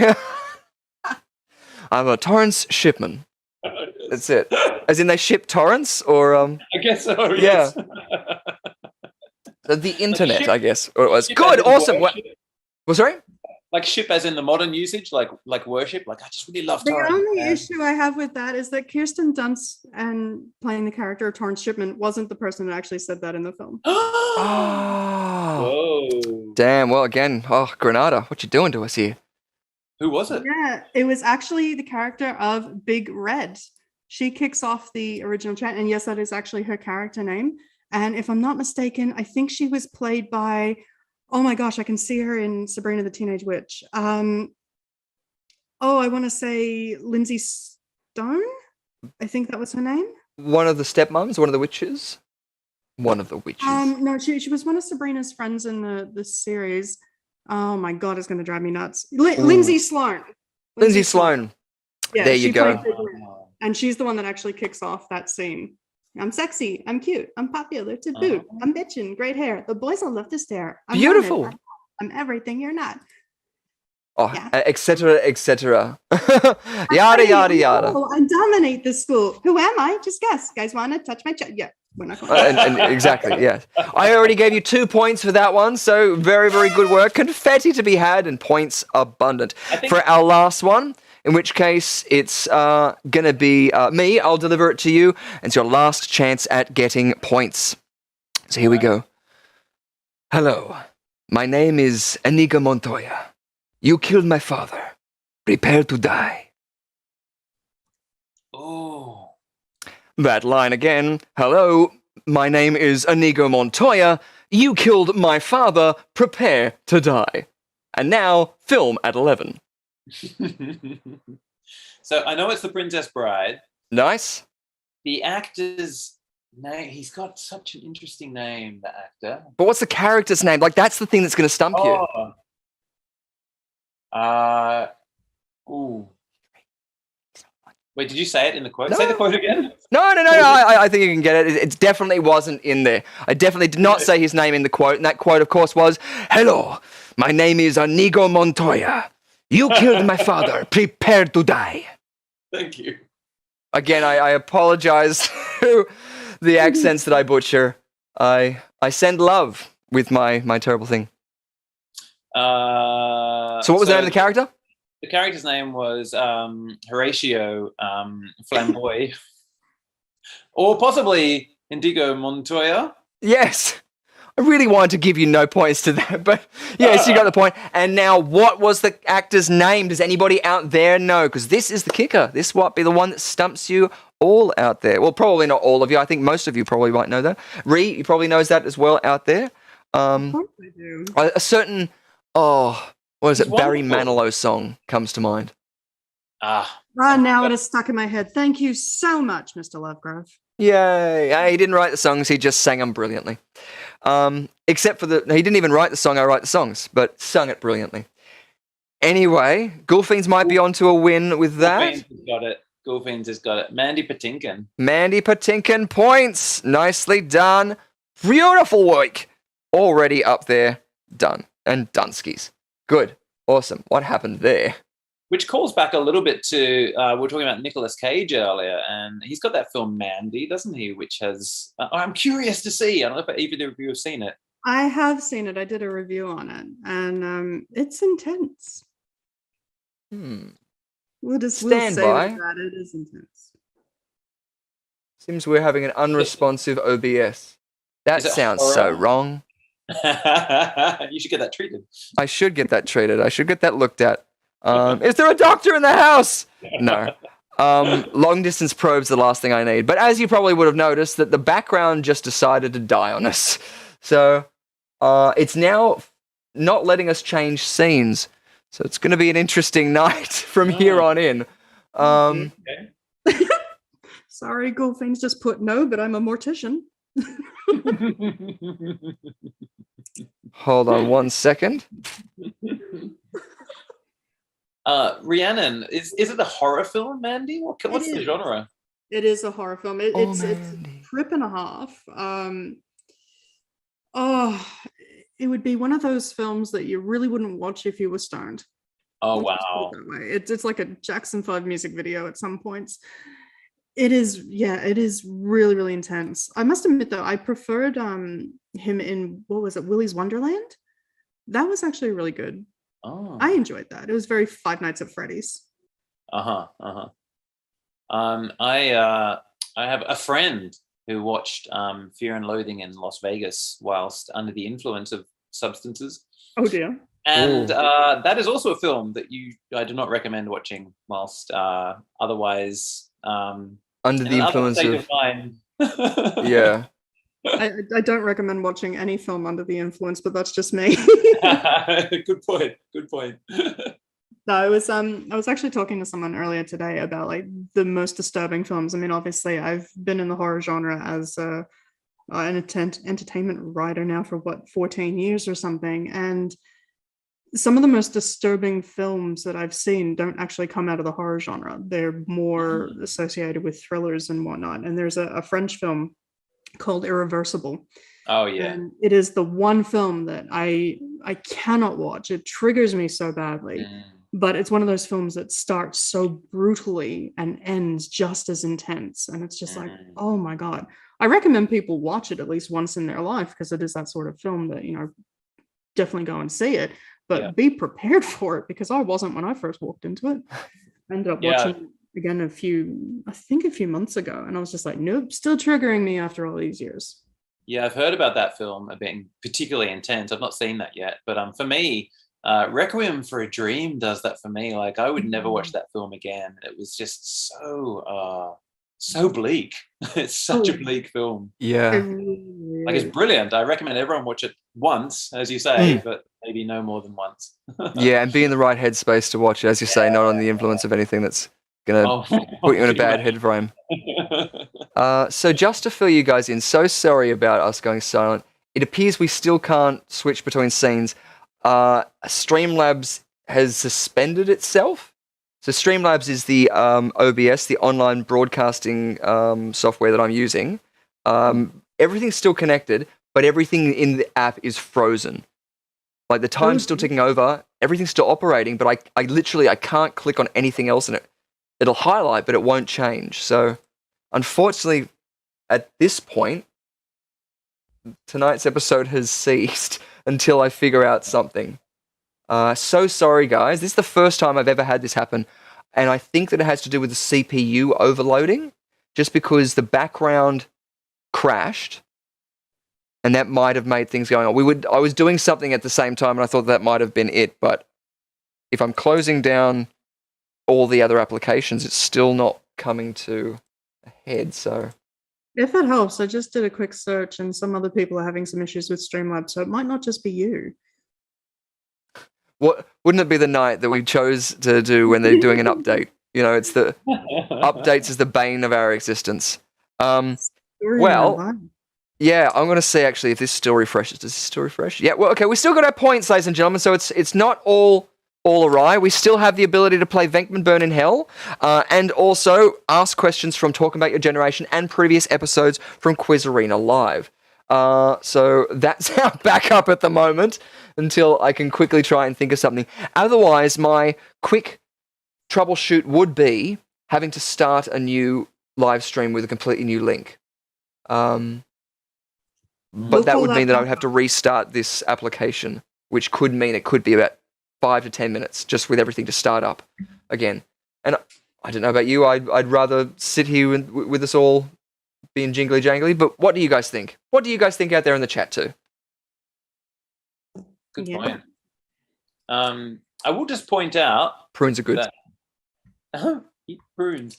Phil Robinson mentioned, while we were talking about films that maybe one would not watch more than once, Phil Robinson has mentioned Meet the Feebles, which of course is a classic by, what's his name, who did Lord of the Rings before he became the Lord of the Rings guy. Of course. And it has two classic scenes in it, to my memory. One where a walrus is having sex with a cat, and another one where, they're all puppets. And another one where a little white mouse, I think, sings a wonderful song about sodomy.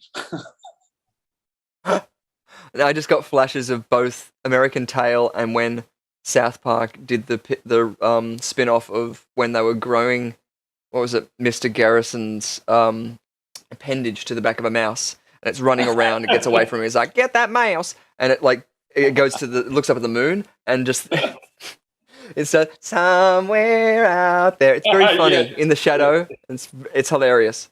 But yeah, American Tail. Oh, it's a beautiful film. It's a beautiful film, isn't it? Yeah, I still say never say never all the time. Great little thing there. Have you seen Meet the Feebles, Richard? I haven't. No. Classic. I have surprisingly though seen like one of the little short films. I think it was Peter Jackson's his version of King Kong. I don't know if it was like the one he did as a kid, but it's like one of the stop motion ones that he did, and it's awesome. As in, just the technique is brilliant. Wow. Yeah, because I think he started out kind of just mucking around with a home camera or whatever at home with his friends and things, and that's how he got into filmmaking, I think.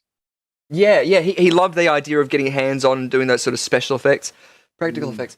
We've got some people out there in the chat. Kevin's saying, do a restart. I know live television is nothing like it. I know, usually I like this when we have the down moments and we get to say, oh, look, now you get to see behind the plywood sets and laugh along with us when I get furiously angry at technology not working. But it might give us a chance to stretch our legs and maybe do a wee. And that's, of course, say yes in French. And then come back and rejoin us. Because we've still got, we got one last bit of the game. Did you say? You said all of the things in our scene stills, didn't you? Mm-hmm. Yep. So, well, just before you run away, points are thus: Rhiannon Elizabeth Irons on 14 points and Mike Lewis on 23 points. I will be putting a new link to the comments section of this video just so that you can rejoin us after this. So many furious apologies to everybody else out there. We hope that you're still going to be holding on to us, and we hope to see you very, very soon. Thanks so much, guys. Before you go, I got to say, like, I'm doing so much better this week since I don't have the opportunity to gamble all my points away. I feel like your show should come with a trigger warning, and that's all I have to say. That's it. Yeah, you bet your life, literally. Yeah. I mean, I'm just toying with you the same way Scar toys with the mouse right at the beginning of The Lion King. That's it. That's it. Now I have to go say French in hello. I mean, hello in French. Whatever. Yes. You shall say it only once. And everybody else out there, thank you so much. Hope to see you soon. So sorry about the gremlins. Join us soon.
And just like that, we're back, ladies and gentlemen, back on the YouTuberverse, and it's all thanks to Woody's here, because the one man that pulled us out from under is right here. So hello, Woody! Woody's here! How you going, buddy? I haven't seen you forever. What have you been up to? You still got in trouble? Yes, we're in so much trouble. The gremlins are out, so it's good to see that you're here fixing the wires and getting in amongst it. How have you been, mate? Oh, causing trouble. Just about to drop another one of those killer things that I get into. Oh, that's going to be a little bit of fun.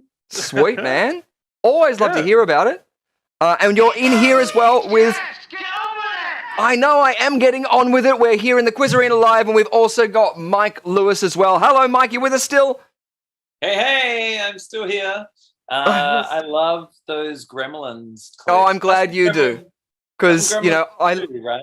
Yeah, I like them when they're nice and cuddly and fluffy, but, you know, you give them a drink and feed them after midnight, you know, it's a whole other bag of worms, you know? I remember seeing that film as a kid and just loving the heck out of it. I don't know if it's the kind of thing that, like, would still stand up on a repeated view, but...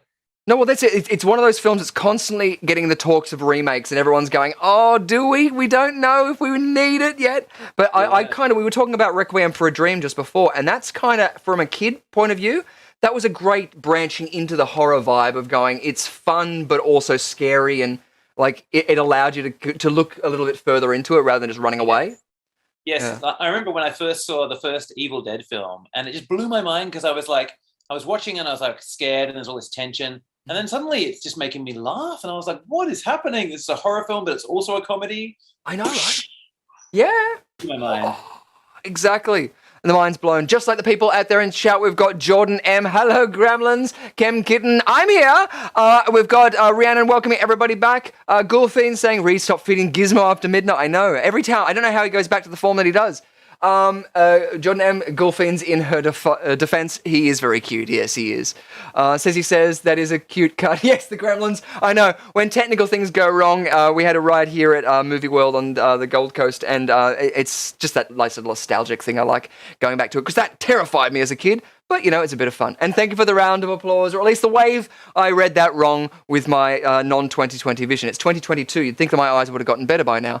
But good stuff. We've also got, yes, Kevin, you are absolutely right. The restart did help. And so hopefully everything will be working well.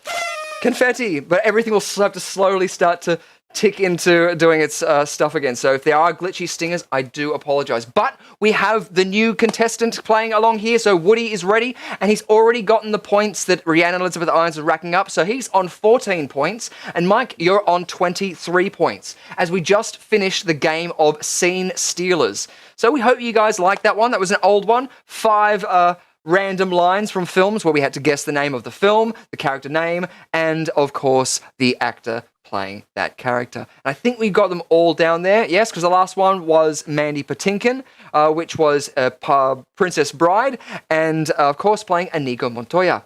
A beautiful role. They're deceptively easy, those questions. I'm expecting things to get much harder from here on in. If I recall my last time on Quiz Arena correctly. Yes. That's right, you even made mention of the game You Bet Your Life. So that's the game where you get to bet your points, and who knows what can happen. So you can't do that to me. Exactly. Well, hopefully we might not land on that one. But let's bring up our spin wheel, because it is a good time now for Woody to get au fait with it. As we have up there, we've got our player's choice. We've got Frankenface. You're going to be on Team Ari this time, which is going to be the one that you're going to get 5 points if it lands on. Then we've also got View of Attraction. We've got Team Mike. He lands on that. He gets 5 points, but he didn't land on that, so we don't. Scene Stealers, we've already done. Talk About Your Generation. Spin Again, my personal favourite. And You Bet Your Life. So is there one up there that particularly you would like to play, Woody? Let's hit that. My Generation. You want to land on Your Generation? Awesome stuff. Do you remember the TV show at all? Yes, actually I do. I'm old enough to remember it. Nice, awesome. I love it. No, it's always so much fun. I'm going to add you here. Awesome, nice. Team Woody. Oh, it has such a connotation. I love it. Beautiful. And what about you, Mike? You made a selection of your own name before, but rather than it landing on name, because that's a given, what would you like it to land on? Oh, look, I'm also a bit of a fan of the Generation show from back in the day. Sean McAuliffe, go past him. So exactly, that one as well. A god of primetime Australian television. Brilliant. Good. So yeah, Talk About Your Generation. I like it. You're going for that. It's good stuff. Putting all your baskets in that. And I'll tell you what. If we land on that, I'll give you both a point. So there we go. Putting all our baskets in one basket. Exactly. All the baskets in the basket with more baskets. That's the one thing. Whenever you go to those $2 shops and they've just got baskets in baskets, and you're going, "Oh, is that the whole basket?" No. I need a basket for my baskets. I have too many baskets. That's it. When you get older, where are you going to keep all your wicker? Oh. Anyway, here we go into it. So this is going to be Woody's spin of the wheel. And here we go. I'm still rooting for Spin Again. Here we go!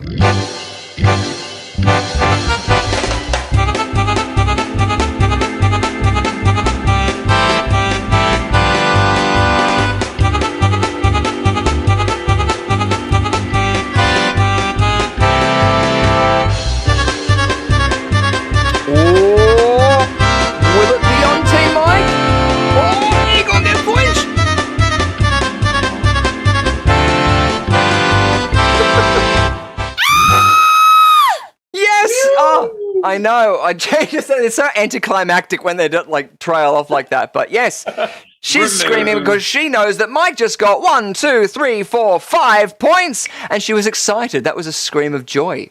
I love it. I'm celebrating like I've done something special when it was just actual, pure just chance. randomity. You're the king of randomity so far. I feel like I've done something successfully for the first time in my life. Hey, we're going to celebrate mediocrity if it kills us.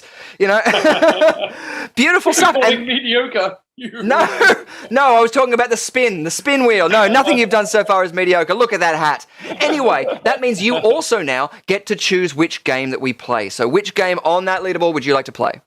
Oh, well, I feel like I have to go with my earlier selection, which was inspired by Woody. So you can always go spin again too. No. It's an homage to you, Woody. Talk about my generation. Oh, thank you so much. Let's talk about our generation, shall we? Beautiful. Well, we've been doing it. Moment right now. I'm feeling the bromance, man. I'm feeling the bromance. Let's do this. It's okay. Yes, let's embrace it. Yeah. Me too. I don't know anything more about my generation though, so might have to run this conversation. Oh, don't worry, I don't run much. I'm just loving the awkward pauses. Anytime it goes quiet, I'm just like, excellent. Just as I bring up, because we have played this once before, so you guys are going to have a choice of 4. And you can play it. Actually, no, this is Woody's round, so you can choose which one it's going to be, as I filibuster a bit more and bring in the scene in the background. Good stuff. As we go all the way down the bottom, because we are talking about your generation. That's the one. Great stuff. So here is our screen. You have the choice of Aussie music, Aussie music, Aussie music, or Aussie music. Oh, wait, not up there. Sorry. That's because that's supposed to be this one, Aussie music. So Aussie music, Aussie music, Aussie music, or Aussie music. And we already did reveal that behind that one. We name that T is behind that one. But you get the choice of any of the other ones. Do you want Aussie music, Aussie music, Aussie music, or Fozzie music? You know what? Waka really waka. Feeling it's really. Yep, you sold me. Yeah, you can't Let's go for Fozzie. You're going, I wasn't going to influence you at all, but you know what? I will. And we are playing Junior Masters. Very cool. That means it's a new game. Look at that. Bang, and into it we go. What was that? Is this a tennis thing? A tennis? No, there will be no love here. I could use some juice. Shit. Yes. What the deuce? As I clamor in the background, because we're playing Junior Masters. I'm bringing it up into the back here. Good stuff. So no, this isn't actually a game about tennis at all. It would be a great Daffy Duck game. Anyone for tennis? But no, this is in fact all about art. So it's a good chance for us to be a little bit highbrow. Yes? A little bit upper class, if you would. Snooty, as it were. Already at it, affectitious. So there is going to be a famous painting that's been drawn by a junior master, someone in primary school. So it's going to be a questionable image. I'm not going to say bad. I'm just going to say it's questionable. I don't have kids, so I can say it's bad. It's a valid interpretation. Exactly, it's a valid interpretation. But there is only one answer, and that is for the correct painting. And I hope I have them written in there. Otherwise, you guys at home are going to have to help me.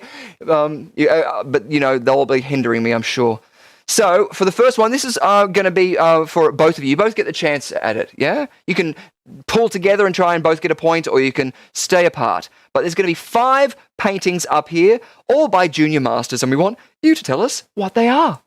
Wait, we can work together? You can work together, or you can work against each other. I don't mind, just as long as there's blood. Anyway. Too easy. Now you're talking my language. Exactly. Here we go, into our first one, our Junior Masters game. What is that painting? It looks like recovering on a Saturday morning after a great Friday night. Not what comes out of your mouth? It's the, Just the toilet bowl stained with colour. Yeah. What's that? You've got claw marks? No, this is a divorce. This is a separation. This is where we're out. No. I thought you were talking about vomit then. I realised I was in a completely different suburb. Already got Riri going out there with the artist name. So so we want the artist name. This is the artist name, not the name of the painting necessarily. I think that might be a bit hard. Let me go back into it and see what. I'm going to see what my my answers are because I might have not planned this at all. I knew this was The Scream. I had forgotten the artist's name, but people in the chat are on it. I was going to say, yeah, did you want the artist's name or the child that drew it? What? So, hold on. I think it's a completely different type of thing. If we need to get Chris Hansen, if you're going to know how we can get in contact with the child who drew this dream. just sit there. Just sit down for a second, will you?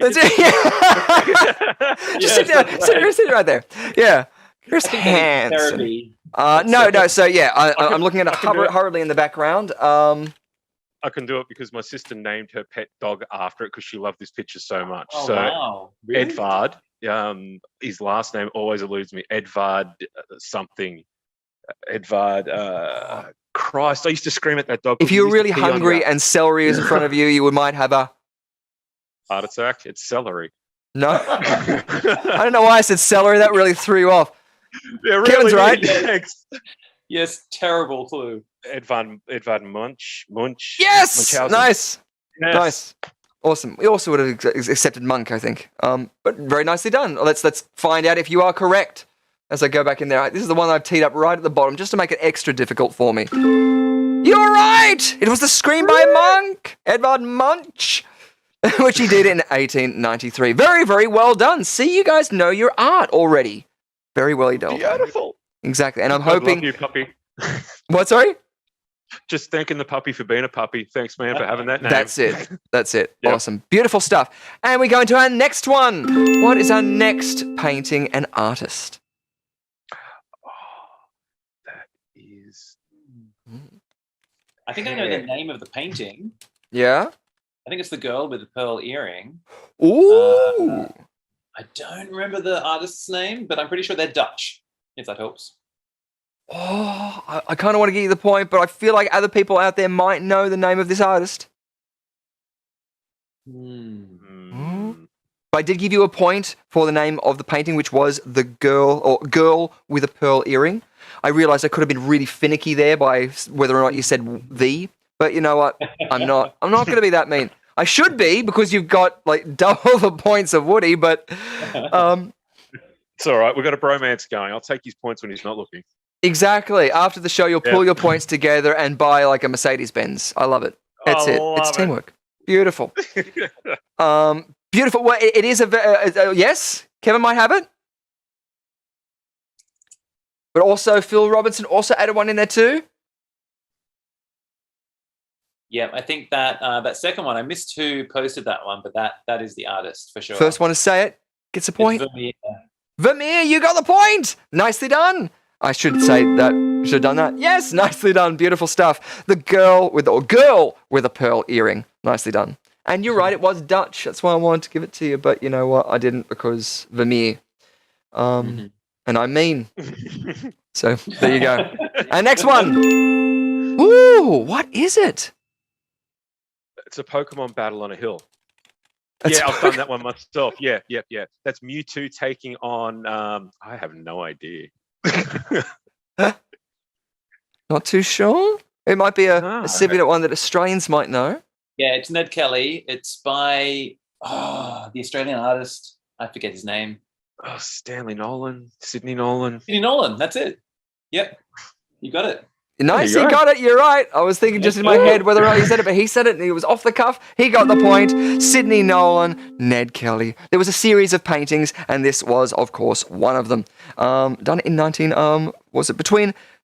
1946 and 1947 on hardwood. Nicely done. You guys know your art. Good to see. So do the people out there in the chat. It's very, very good to see. Nice. Awesome. But we're not over yet because we've still got some more to go. We've got 5 of these. So I think we've got, 2 more left? So we'll find out our next junior master because our points are thus 16 for Woody's here and 32 for Mike Lewis. You know what? I went to the, so I'm in Melbourne here, and I went to the State Library there the other day, and they had Ned Kelly's armor on display. And you can even see the bullet holes where the troopers have shot his armor. Like this little dent in the armor. That's cool. It's a great idea when you think of it, like, just a walkable tank, Yeah. How it hadn't been done before. I always, the old bins that used to have on the schoolyards, some reason I could not look at that and not think just inverting that if anything went awry at school. It's just like Ned Kelly it up. I don't know. Silly it was. Our next Junior Master. What's the painting? I can't see that. Make it big screen. No, yeah. Okay. We need a big screen here. Yo. Ooh. I know those symbols. They're on my controller. Oh, I remember this one. Yeah. Welcome to my first shapes. That's right. It does. First, it looks like a Wii remote. You're right. Yes, Something like that. it is. Oh, do I get bonus points? Sick. No, it's not a Wii remote. It's a famous painting. All right. But this is one that'll probably stump even the best of us. Yeah, I don't Yeah. think no. I gotta say, I studied art at uni. I don't know that one. Really? Yeah, this one. Yeah, no, this again is a Junior Master. This isn't the original. Okay. I would argue that this one probably wouldn't have been a better interpretation. But you know, I'm no art connoisseur. I don't know art. This could be amazing. This could be a Picasso in the eyes of many. This could be a junior Picasso when he's like, you know, just a little one. When he was only that big, you know, just demi-deck size. How's the chat going? Any clues out there? Anyone got- Ree saying I'm dead. Are you okay, Ree? Oh God. It was fine until Adam typed in. It looks like the only thing Ned Kelly would have been afraid of. I can't open up. Yes. I would argue to say that this is probably the most famous painting that we've had up here so far. Oh wow. Okay. All right, enlarge it one last time, big boss. Let's have a Okey little doke. crack at this. Yeah. Let's have a crack at toe at it. I'm just saying that I because I just stubbed my toe. I mean, that red tooth. I just don't know what that's about. That one red tooth. I can't stop looking at it. It's like it follows you around the room. You're right, that is it. I kind of like it how they've started painting black down the bottom and then they go, oh, screw it. Yeah. Just completely give it up. I imagine that was the same thing with work. Yeah. I was imagining the same thing with the tooth, but now you've got me thinking that, like, you know, yeah, it's just been a bad Saturday night, you know, and they're coming back and they're just like, I'm okay, Mom. Yeah. Phil Robertson adding in there Pennywise. So awesome. Let's lock it in. We'll have to find out. It's our last one. I got no idea. Got no idea.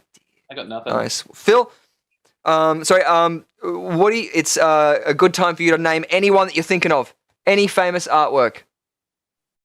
That was more famous than the ones I mentioned that we've seen so far. Oh, you mean the Ronald McDonald and the Grimace one? Oh, that is pretty famous. I know. Yeah. But no. Or the giant baby.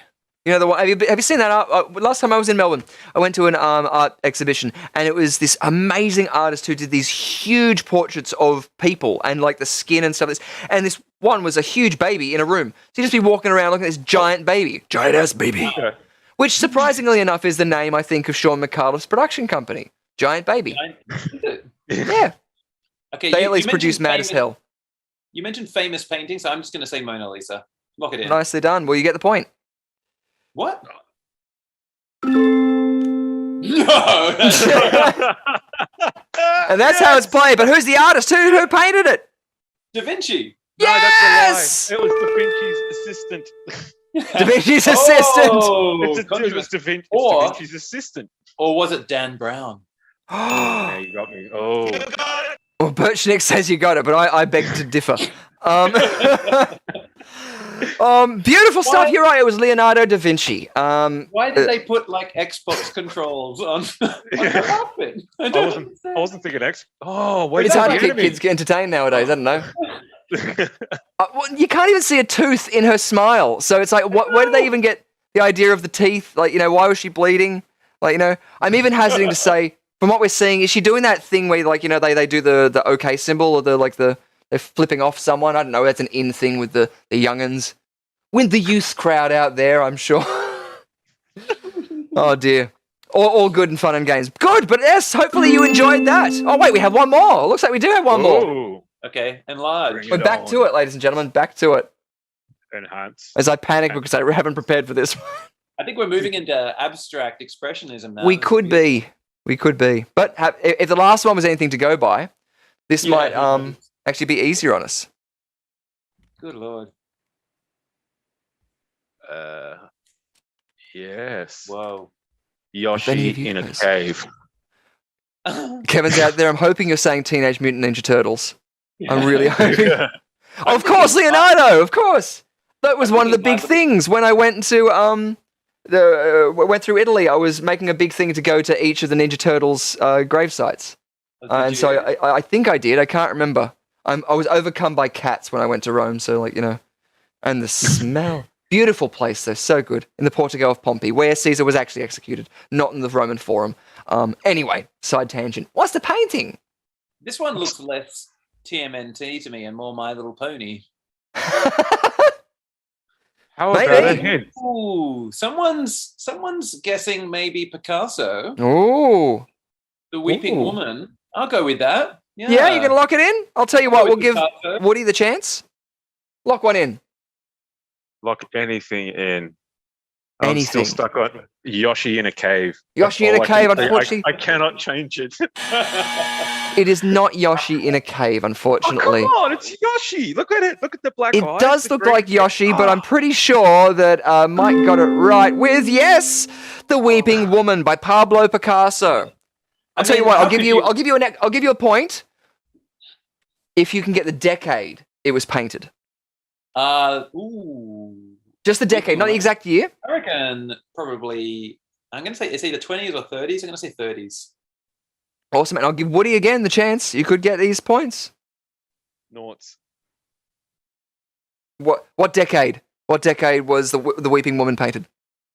00 decade. What do you call it? Noughties? Like the year 0.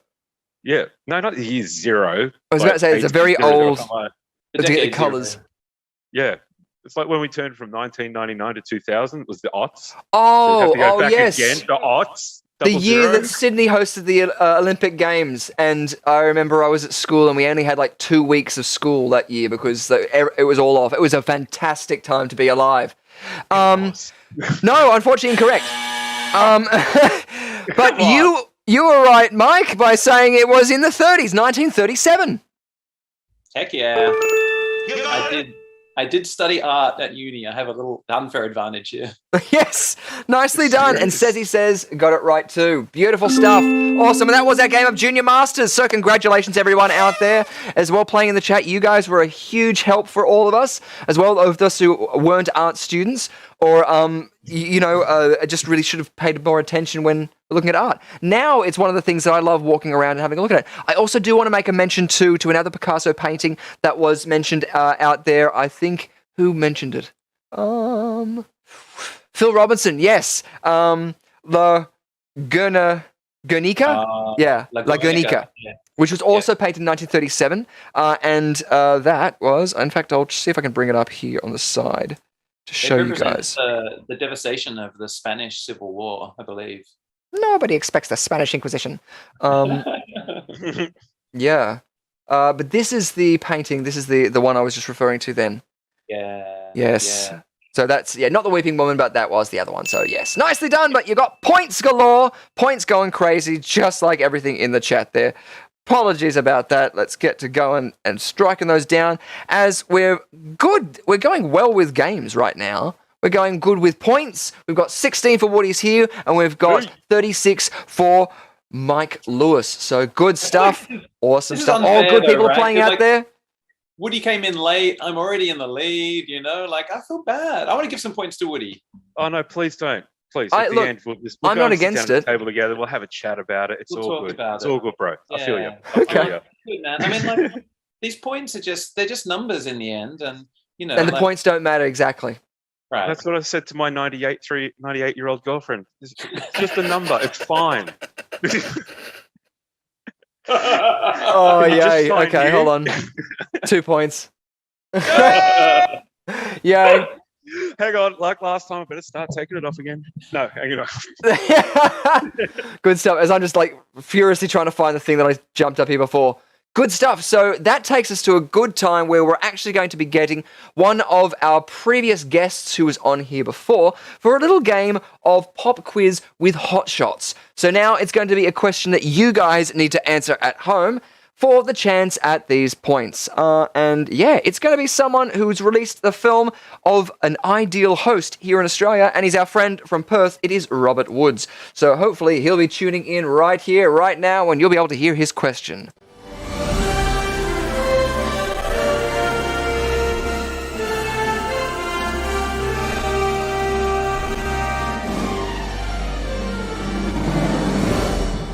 Hi everyone, it's Robert Woods here. I am the director of An Ideal Host, which is playing at the Sydney Underground Film Festival. They said that this one wouldn't be like the last time. Where is the enemy of positive change? Speaking of slasher films, which famous slasher film franchise was originally inspired by the real-life murder cases of the Gainesville Ripper? So which famous slasher film franchise was originally inspired by the real-life murder cases of the Gainesville Ripper? Awesome, and the flattering face there of Robert Woods. Awesome stuff. Do you guys have a clue what it could be out there? Get it into the chat ASAP as we filibuster for a little bit and see if we know what it could be. The Gainesville Murders. We haven't played, musician or serial killer this episode or recently, but do you guys know your serial killers? It's a weird segue into it, but, Woody, we've heard either less incriminating things about you tonight already, haven't we? Yeah, just a little. Just a little bit. I promise I'll be good. I won't tell too many family secrets tonight. It's all good. Awesome. No, the family secrets is what we love. It's the secrets about the public that's what they don't want to hear. We blame society. It doesn't matter. They can't talk anyway. It's fine. They don't speak. Beautiful. Awesome stuff. So, yes, the Gainesville murders. Do you guys know about it? Mike, have you ever heard of those? Look, I'm not familiar with that term, and I say this as a serial killer fan, which is a weird well, fan statement. Being short for fanatic, yeah, kind of does. But, very, very occasionally, I don't know if this happens to anyone else, but I go down these, serial killer wormholes where I start thinking, what did the various serial killers do? I can't remember their names right now, so that's not helping me. No, that's it, yeah. Even, Jeffrey Dahmer is one that I've found quite interesting because just how his contrast for being on the stand, but also his intentions for what he was trying to do wasn't in the same vein as a lot of people have put him in just with the serial killer sort of thing. But I feel like we have to have a whole side, thing because H.H. Holmes, Herman Webster Mudgett, and the Murder Castle is a complete tangent I would love to go off on about. I built it a couple of times in The Sims, and it's just disorientating the way it works. So a lot of fun. But no, so the Gainesville Ripper. Was Dahmer the one who kept body parts in his freezer and cut their faces off and would wear them as masks? That was Ed Gein from memory. Okay. Yeah, there were that others. Was John Wayne Gacy. John Wayne Gacy was the clown killer. Yeah, exactly. No, he was. We're going off on a massive tangent here, but he was the one who hid boys underneath his floorboards. Yes. And he was the clown. And one of my favorite songwriters, Sufjan Stevens, also what I would call a sad boy songwriter, if we're going to call back to that earlier. Yes. He wrote a song called John Wayne Gacy about hiding the bodies under the floor. Wow. Well, it's interesting as well to look into that because Richard Kuklinski is he's the Iceman killer. The confession videos are really interesting and listening to him. John Wayne Gacy, just going back to him, the reason I brought him up was because his defense was, no, I only knew about one person. Yeah, I killed this person and buried him under the floorboards. All the others, my friends set me up about it. It's just it's a weird tact when, you've really been caught pretty red-handed. But, And how does the sentencing work there? If you've killed one person or you've killed 20, I think verb, noun, I'm not too exactly sure. You can use adjectives as well, but that's usually how sentences work. I'm sorry. I'm trying to bring it back into it. I'm blown. Wow. I'm also here to learn something. No, I just need no, wait, the sad confetti. That's my sad confetti. In fact, I'm giving you both a point just for listening to that. But we went off on a serial killer side tangent. We apologize, ladies and gentlemen. That wasn't the Gremlins. That was us. But yes. Yep. So what was the film franchise that was spurned on by the Gainesville Ripper? Just go for yell one out, each of you. Lock it in. It's easy. Oh, it's easy, is it? What is it then? Is that the name of it? Easy? Or Easy Rider? Scream. Scream. Nice. The artist formerly known as Prince's song Cream. Yes. Beautiful. Again, absolutely. Sign up for Under the Covers. No, I know you said Scream. Do you want to go that same one or you can try a different franchise? I'm going to go with the Texas Chainsaw Massacre. Nice, Texas Chainsaw Massacre and Scream. Well, let's find out without further ado from Robert Woods. Rob, what's the answer? The answer, of course, is Scream. Hey!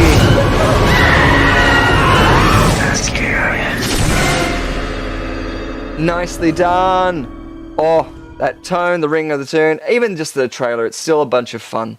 So that was Pop Quiz with Hot Shots!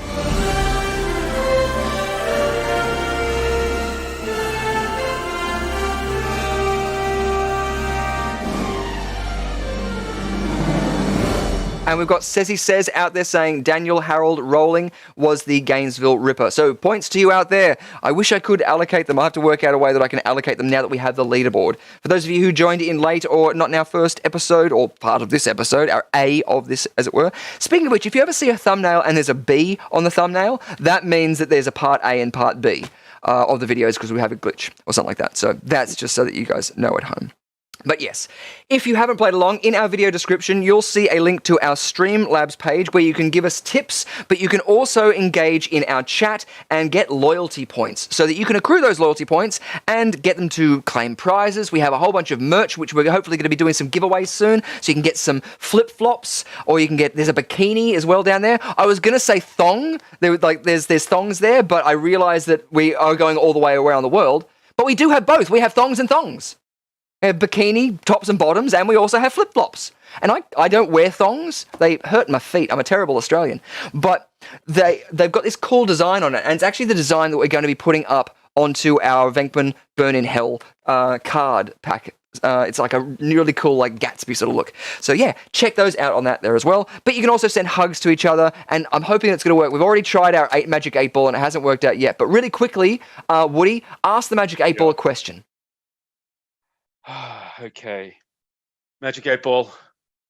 Will I have KFC for dinner tomorrow night? Ooh, will he have KFC for dinner tonight? I really want KFC for dinner tomorrow night. Oh, my sources say no. Interesting, though, it doesn't cite its sources. I question this Magic 8 Ball. I need an APA 7 on that, thank you. Maybe they just misspelled sources. That's a good point. Going to go on a completely other segue then, but I'm not going to. I'm just going to show off my backboard, which I have 3 monitors set up, and the 2 monitors on either side have the Southern Oracle. So that's the reason why you would have seen a Southern Oracle. If you have kids that are watching this and then suddenly they go, boobies! That's the reason why. It's the Southern Oracle, okay? It's a good thing. It just burns you to death from the inside out if you don't know your true worth. It's completely fine. Exactly. Never-ending story. Get on with it. Sorry. Anyway, so now it leads us to a good chance because this is the time that you guys get to play along with us in a game called Venkman Burn in Hell, where this time it's 2 points on for a correct answer, 2 points off for an incorrect answer.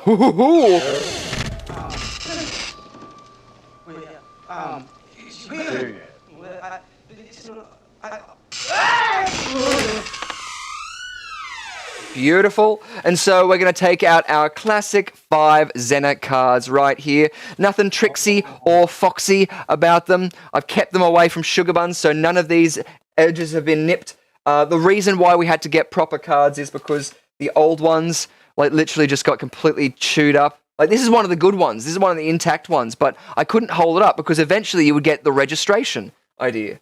Are you on some kind of weird diet, or what's happening there? Weird diet? Are you referring to the amount of energy that I have couldn't be natural? How are you saying these things? No, I mean, are you chewing on the cards? Like you're What are the cards made out of then? No, I love it. It's a low-carb diet. Okay, 2 more points. Look at that. It's racking up the points. But no, the way that we play this game is you guys have both played it before. We have 5 Xena cards, just like in the beginning of the Ghostbusters movie. We have 5 cards, each with a different shape on the back of it. I'm going to hold up one, and I'm going to try and communicate to you via the internet, the ESP, the interwebs, the me not hitting the mic, but still doing it anyway. the way that you guys can get that through. Sometimes I'll be Trixie and Foxy, so you might not even be wanting to trust me. One time it was the Red Cross, and so I was trying to hum Suicide is Painless. I said that out loud, and I don't think the guests knew that Suicide is Painless is the theme tune to MASH, so that obviously being the Red Cross on the side of the... Anyway, a brilliant film too. I personally love that film. I was going to say, wasn't that David Bowie that did the song for it? That wasn't a Bowie, was it? Oh, wow. I don't know. I feel like I want to Google that one. I thought that was Bowie. Look, I'll let you Google that. As we're doing this, I will let you Google to see if that was David Bowie. If any of you guys know if it's David Bowie or who the artist was who did the theme tune for Suicide is Painless, I'm assuming you mean from the TV show. Wasn't it Johnny Mandel? Sorry? I think it was Johnny Mandel. Johnny Mandel. Awesome. Well, points abound. I'll take those points away from Woody if he got that wrong. And if he got it right, I'll give him 2 points. Wait for it. No. Oh, we've got multiple answers, and I don't want to say I'm wrong, so I'm not going to. Yeah, that's right. So, whilst we're doing that, let's have a look at our cards. So we have the yellow circle. We have the, green star. It's just keying out because of the green screen. We have the black box. We have the blue wavy lines. And we have the red cross. Awesome. So if there's anybody else in your house, they all get a chance. So you can increase your chances at getting it right by asking everyone in the house. And I'm holding it up this way. It is the right way around. Good. So what card am I holding up?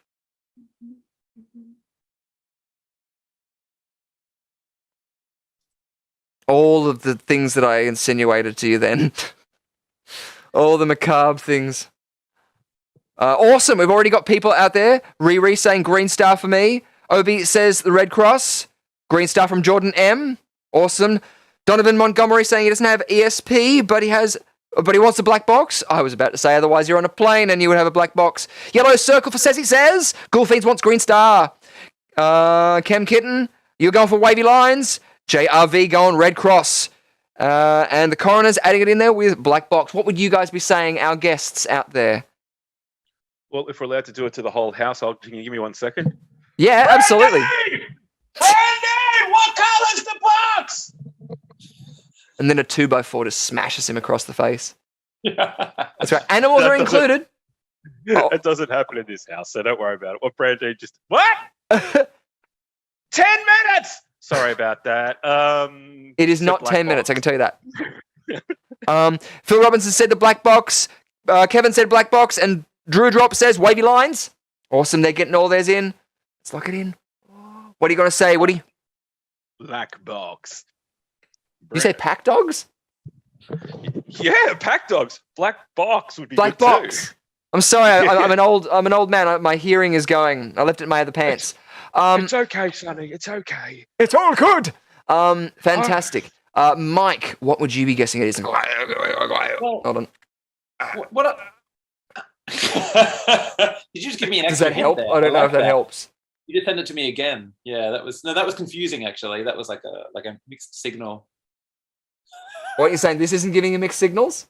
What are you saying, Mike? I'm giving you my best here. I mean, this is C stills, but still I'm trying. I don't think it's my psychic receptors that are at fault here. I think it's yours. I think it's the towel on your head. Like it's actually got like tinfoil underneath it, doesn't it? That's what's messing with you. It is, you're right.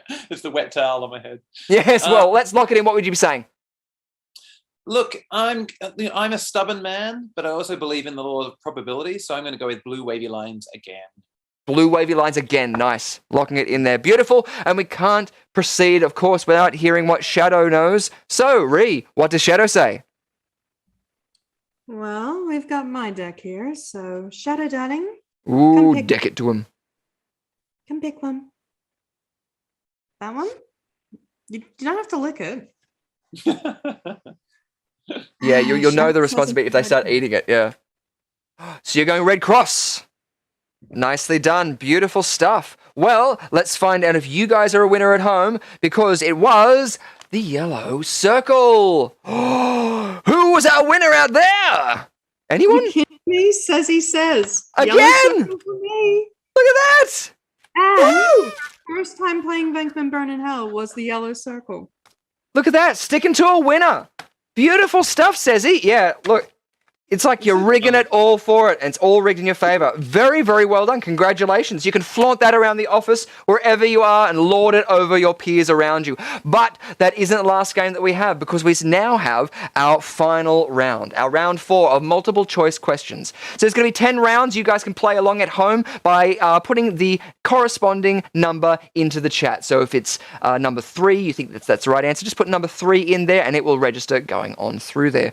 There's going to be 10 questions, and there's going to be 4 multiple choice answers for each of those. And for our 2 players here, Woody and Mike, you have the chance at getting a 50-50 as well. So you each have only 1 chance to use that. So there's going to be 10 questions, and you can save that or use it whenever you'd like. And we'll knock 2 incorrect questions answers out of that, and then you will have a better chance at getting it.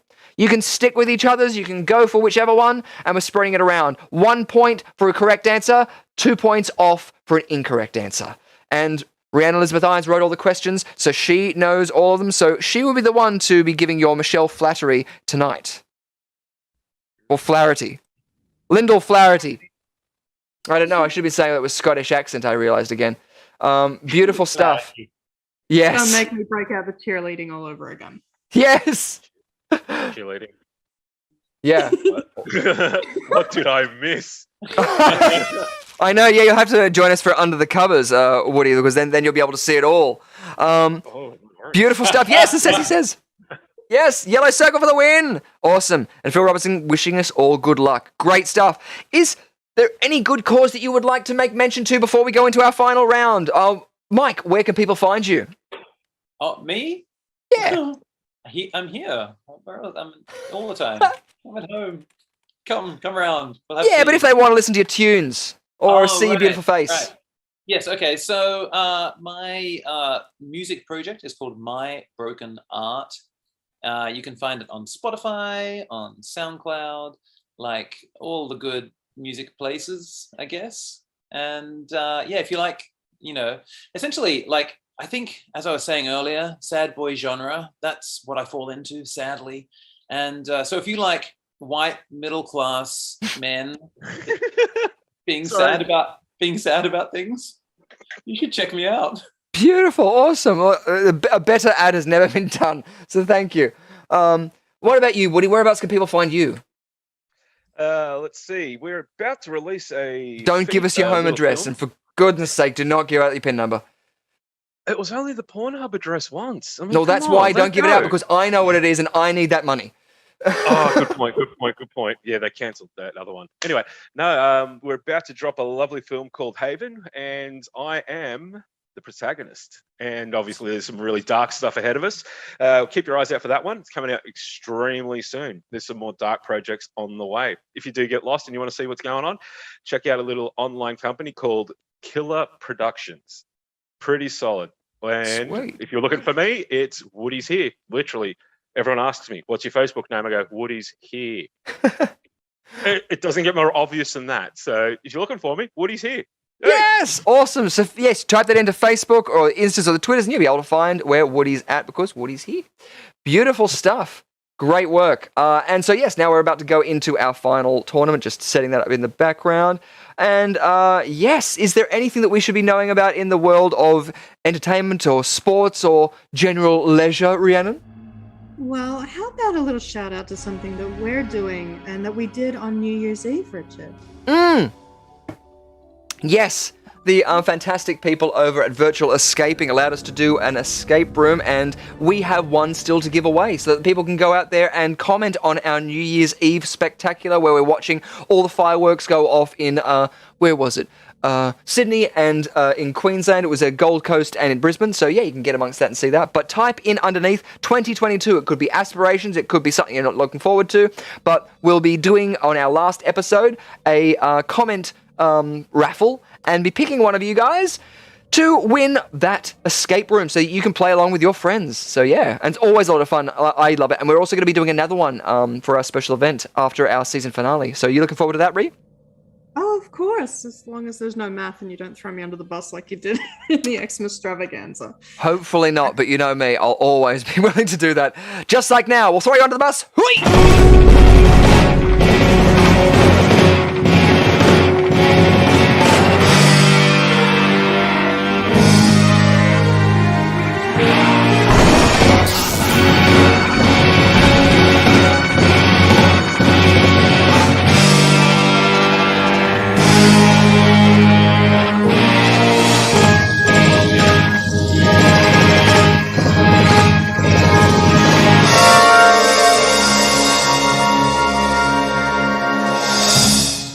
Beautiful stuff. And with 10 seconds out, Ghoulfiends has already added a petition for Woody to be in the Artifact Isle at the end of the year. Awesome. Make it so. Yes. Our first question. In Top Gun 1986, wow, you are obsessed. What was the date of the incident that sees Maverick spin out and Goose ultimately die? 1. May 13th. 2. June 6th. 3. July 29th. 4. August 23rd. So a Top Gun question for all you guys out there who know your Top Gun questions. Oh, I can just hear the theme. Down, now, now, now, now, now, now, now, now. Oh, that anthem. So good.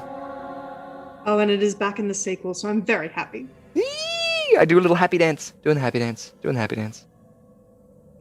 So have you guys seen Top Gun either recently, or would you guys know what date this could be referring to? No idea. No idea. Beautiful. No idea. I'm going to guess 3. You're going to go 3. The July 29th. Beautiful stuff. Awesome. And what about you, Woody? I was feeling a little bit of a number D there, and I'm definitely saying number D to cover myself. That's Number all. D. Yeah, number D. As in all of the above. So you're saying August 23rd? I think so, because I'm not feeling the D, I'm feeling the number D. So Feeling the number D. There's no number D up there. Oh, no, the third, of course. What am I doing? I'll tell you, I'm going to take a point off just for whatever that noise was. Oh! I know, right? It was the cat. Look, it's the cat knocking over a water bottle. It's the cat. No, they really, make a look, it's right there. vibratory noise. Oh, I should yes. say that for under the covers, though. Yes. Wait a sec, did the answer come up for that? No, Yeah, it didn't, but it was July 29th. It was July 29th. Who got the points for that? That would be our dear friend Mike. Oh, nice, awesome stuff. 2 points off. Okay, if that happens again, we'll go back. The next question, it says, in 13 Ghosts 2001, which ghost is the first to be released when the house begins to shift? 1. The Torn Prince. 2. The Jackal. 3. The Bound Woman. 4. The Angry Princess. Awesome, awesome, awesome. Personal guilty pleasure of mine, 13 Ghosts. This has been touted on the internet of having a series, like a Netflix sort of spin-off, and I could really see this. You could do each episode as the backstory of one of the Torn Prince, the Jackal, the whatever, because they've all got these really interesting stories, but you have multiple stories because they're trying to find ghosts that just fit those parameters. Anyway, what would you guys be saying? Is it 1, 2, 3, or 4? Quick! Woody? I want to go with the princess. Princess, awesome, and... I like the bound, whatever it was. The Bound Woman.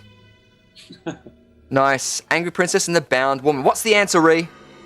It is the Angry Princess. Angry Princess. She appears just as the lawyer steps out and then, gets sliced in half. Oh. Yes! Victory! Or as Maggie says, he's split. Victory. Go! Nice! Now, again, that didn't show the answers, did it? No, it didn't. It is an amazing film. When that got released, That's all right, but we're hearing the answers. Okay, I don't know what's happening with the leaderboard. I can't pause it. I can just stop it. 13 Ghosts. I'm putting that on my list. Should we just continue? Let's continue. It's late. Which modern Western film was originally planned as the first in a series of movies based on a series of books about Hitch and Cole? 1. Unforgiven. 2. The Ballad of Buster Scruggs. 3. The Bone Tomahawk. 4. Apollolousa. I swear I have not been drinking. Maybe you should start. Appaloosa. Did you struggled to say it then, didn't you, Ree? No, it's Appaloosa. Sure. What would you guys be saying? What do you think it is? The Bone Tomahawk. The Bone Tomahawk. I only know the first 2 films, so I'm going with Unforgiven. Unforgiven. Nice. Awesome. Which one? What is the answer, Ree? It is Appaloosa. Appaloosa. I guess we both lose that one. If you want to know, it's Ed Harris and Jeremy Irons, and Jeremy Irons shoots both the deputy and the sheriff. Oh my God, Bob Marley got it wrong? Oh no, 10cc got it wrong? Question number 4. What was Tim Curry gifted after appearing in Muppet Treasure Island 1996? 1. A treasure chest.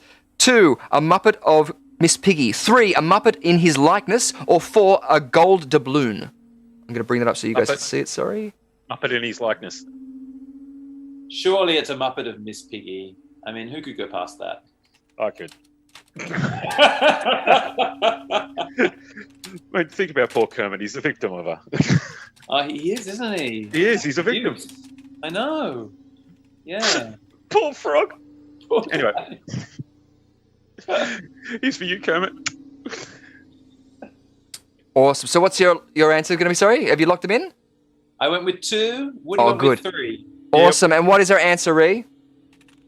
He was gifted a Muppet in his likeness. Well, technically the likeness of his character that he played. Awesome. Who gets points? Woo! Score! I would love to have a Muppet of Tim Curry. That's just brilliant. Who gets points, Ree? That would be Woody. Nice. Awesome. Yeah. Cool. What are you looking at, Cat? I think he's about to jump me. I'm scared. Someone call the police. The cat's going to beat me up. If it happens on air, we'll have, witnesses. That's Cool. Consensus before we get to question number 5. Are we calling it or keeping going? Keep going, hun. Okay, cool. Question number 5. What inspired the movie title Mississippi Burning from 1988? 1, FBI case file. 2, a slang terminology. 3, a license plate. 4, a Mississippi cuisine. I want to go with 2. I'm going to go with 4. Nice. Awesome. Have you guys seen Mississippi Burning? No. No. Awesome. Going up on the whim of, yes, just randomity. I like it. I like it. Never mind them. Horror icon-filled non-horror movie of all time.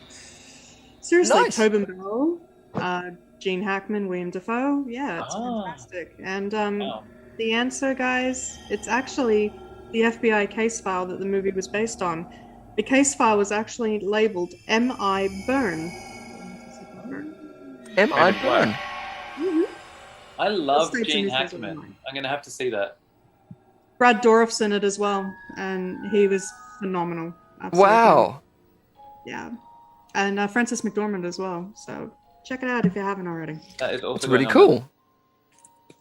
Absolutely. Awesome. As we're about to go into our next question. Sorry, yeah, I can't see any way of doing it. And whilst it's up, I can't change it. So sorry about that. Hopefully we will have a leaderboard. If not, you're all winners in my eyes. Next question. Question number 6. Which movie did Rock Hudson turn down 3 times because he deemed the script to be too risque? 1, The Tarnished Angels. 2, Pillow Talk. 3, Lover Come Back. 4, A Very Special Favor. A very special favor that should be kept under the covers. Yes. I'm going to go with 4. I'm going to go with 4. Just for fun. I want to say 3. Nice. Yeah, 3. Stop biting me. Sorry. No, I feel like we have to come back to this screen and Yeah, I think so. is it the kid that drew the painting before? Is he like, don't you dare? No, but I did get a message from a guy named Christopher. I've got to look at that after this, so we'll deal with that later. Marty! Yeah, I'm sure. What is our answer, and who gets them points? No one gets the points because it was Pillow Talk. Oh, Oh, no! okay. That old cliche Pillow Talk. It always gets you. Ghoul Fiends knew it. Yep. Ghoul Fiends is all about it. Oh. So, good, awesome. Is there any fun facts about that? Remember, you guys have got a 50-50 that you can use too. Oh, yeah. I forgot about that. It is actually a really good film. But yeah, some of the subject matter at the time was quite risque. Nice. Rock Hudson was a little against it. Question number 7. Rachel McAdams listened to which Fleetwood Mac song to prepare for emotional scenes during the filming of Wedding Crashers in 2005? 1, Secondhand News. 2, Rhiannon. 3, Landslide. 4, Dreams. Ooh. I'm going to go with number 2, Rhiannon. Number 2? Nice. Awesome. I want to go into number 3, Landslide. Landslide. So you want to take it home like a landslide. Yeah, let's give it a bit of a ride. Yeah, Newport News. That's what I'm thinking with secondhand news. That and Huey Lewis and the, which did a great remake of that whole scene in American Psycho, where he's talking. I can't remember as to one of the talk show. Yeah, he does it like he's comparing his music. It's really, really cool. Beautiful stuff. So remember, you guys have got the 50-50s that you can use at any time. But Rhiannon, what is our answer? It is landslide, so congratulations, Woody. Nice, you get a point. And 2 off for Mike. Now down to 28 points, and Woody's up to 18 points. I know, slowly but surely creeping up on you. Excellent. Excellent. I know, it's all coming together now, isn't it? Yes, love it. Yes, just like a broken vase. Don't tell your mother. As we go into our next question. Question number 8. How long did Walter Kevin Bacon spend in prison in The Woodsman from 2004? 1, 20 years, 2, 17 years, 3, 13 years, or 4, 12 years? Wow. I Is that the know, one where he's a pedophile? Oh, sorry? Is that the one where he's a pedophile? I don't know. Is it Reed? It is. It is. There you go. Actually, technically, he's played a pedophile twice, if you really want to get technical. Talk about typecasting. God. I'm going to go with 3, 13. 13, nice. And what about you, Woody? Would you concur? No, I want to say 17 years, but there was a bad joke I had to steer away from quickly. Yeah, enough with the portrait painters. No. Yeah. Does it reflect the age of the victims? That was where I was going. That's where I was thinking too. Yeah, well, I would be, I don't know, like, was it a life sentence is 20 years, isn't it? Like, as in that sort of thing. So I would be even possibly going from that, but then you've also got, you can get out for early for, I don't know, what good behavior. What's the answer, Ree? It was 12 years. It was 12, so does no one get the points? No. Oh. Oh. But I do actually recommend checking it out. He stars alongside his wife, Kira Sedgwick, in that film, and it is very gripping. Benjamin Bratt is also in it. Cool. Awesome. Our penultimate question. What did Elle Woods, Reese Witherspoon, score on her LSAT exam in Legally Blonde from 2001? Was it 1, 180, 2, 179, 3, 169, or 4, 159? Beautiful questions for a Legally Blonde out there. Be someone's favourite film? Let's go high class on that one. I'm going to take a swing at 169. 169. Number 3. Nice. Thank you for keeping it high class and highbrow. Absolutely. Always. There's one thing we can trust. As opposed to Woody, I'm going to go lowbrow, and I'm going to say 169. Oh, why, how well would played, you? well It's played. dirty, isn't it? It's such a juvenile minds. Oh, I just terrible. like those numbers, the 6 and the 9, because they look like if you turn them upside down. We know what they look like, Mike. Under the covers. Under the covers. What is our? The 6 and the 9 is yin yang. It's actually exactly yin yang. What is our answer, Reed? The answer is 179. 179. No, I need a reference on that. I don't believe that. Fine. The perfect LSAT score is 180, which puts Elle Woods in the top 1% of getting LSATs at 179. And you can hear her exclaim it when she receives her letter at the sorority house. It is her law exam that she gets in on. So, Beautiful, which leads us to our final question tonight. Which sequel has the crazy credit of the producers wish to thank Carlos from parking? Was it 1, Wild Things 2, 2, Poison Ivy 2, 3, Cruel Intentions 2, or 4, 8mm 2? Or 8 M&Ms. Sorry? Wouldn't that make it 16mm? Moving along. Maths! Good point. I can do maths, me. I can do the maths. You haven't tried a 50-50 yet? Let's do it. Let's do it. Knock 2 hours out. Hang on. I've got a crazy idea. Is there any chance we can combine the two 50-50s where I take a point loss and you get No, 100%? you've got to answer one quickly, otherwise I'm going to take away 2 points. Answer now. 50-50. goodbye, Poison Ivy and Cruel Intentions. Oh. So pick. I'm going with Wild Things. 8mm 2. And 8mm. Awesome. What's our answer, Ree? Wild Things 2. Whoa, got it. Nicely done. And now let's see if live reacting is just going to just destroy our complete night and not calculate a leaderboard. Fingers crossed, everyone. Well, I have been trying to keep up a tally, so I have a pretty good idea of who might have come on top. Beautiful, awesome, yes. Well, whilst that happens, we'll filibuster and procrastinate a little bit as we follow up with our scores of Woody's here with 14 points and Mike Lewis on 24 points. But yes, we've got a leaderboard, so let's check that out. Coming in 10th, we have Donovan Montgomery with 1 correct answer. Coming in 9th, we have Drew Drop with 2 correct answers. 8th position, JRV with 2 correct answers. 7th place, Says He Says with 3 correct answers. Coming in 6th, we have Kevin with 4 correct answers. Coming in 5th, Phil Robinson with 4 correct answers. Coming in 4th, Riri with 4 correct answers. Coming in 3rd, Cam Kitten with 6 correct answers. Coming in 2nd, Ghoul Fiends with 6 correct answers. And coming in 1st of the Quiz Arena tournament leaderboard is Jack Trinidad with 7 correct answers. Congratulations, Jack! Woo! And of course, everybody else out there, congratulations on winning all of those points and getting up onto that leaderboard. You can now check out your CloudBot loyalty points and see if you've breached ahead. And if not, you can just spam the comments with as many things you want to say. But congratulations to you all out there. Lord it over your place of work, your family, your children. But if they're an artist, keep them away from Woody. Sorry, that sounds terrible. You set yourself up for it. Oh, bro. Yeah, I just realized as well the amount of connotations that the word has. But yeah, you're here now, so... Strong piece of iron. That's it. Beautiful. Well, our points are standing. Thus, Woody's here is on 14 points, and Mike Lewis is on 24 points. So, nicely done. I think we're running very far behind, so it's a good time to call it there. And it's so good to have you guys back on again. Thank you so much for joining us. Woody's here, and Mike Lewis, thank you so much. Thank you so much, man. It's been fun. Always. Anytime. Thanks, Rhiannon. Thanks, Woody. That was a blast. Oh, beautiful. You guys are a blast. You guys. It's all you. Great stuff. And you're right. Exactly.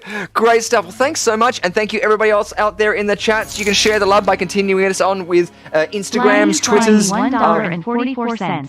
Let's go. Thank you so much. Blimey Slimy has tipped us $1.44. Let's go! I don't know if I'm supposed to read that out, but I want to because it was an awesome thing. And we didn't get to say Chrono Loco tonight.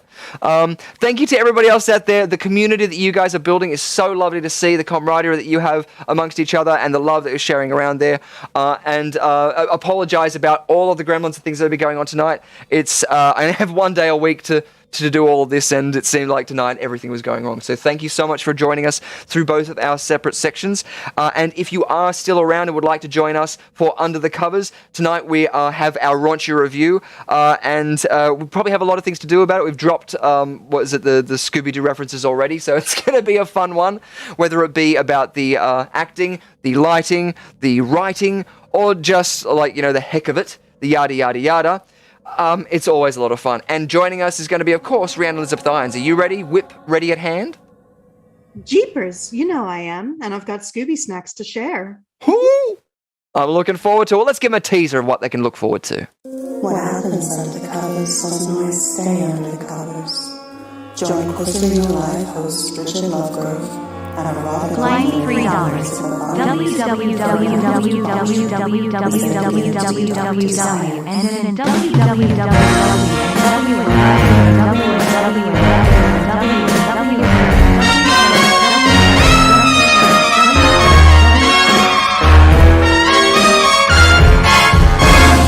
So you can join Rhiannon Elizabeth Irons and me under the covers in our next segment.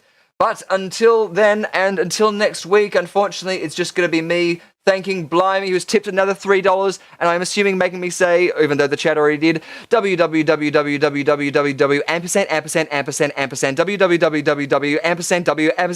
and so on and so forth, until, of course, next week, when we'll be rejoined by you fantabulous people, same bat time, same bat channel, here on YouTube for the Quiz Arena Live. Oh, and a donation, another one from Blimey, and more ampersands and W's, but we won't do that. We'll wait until next week for that to be read out with more W's and ampersands. Bye, guys.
the sun never sets on those who ride into it. We just gotta keep going.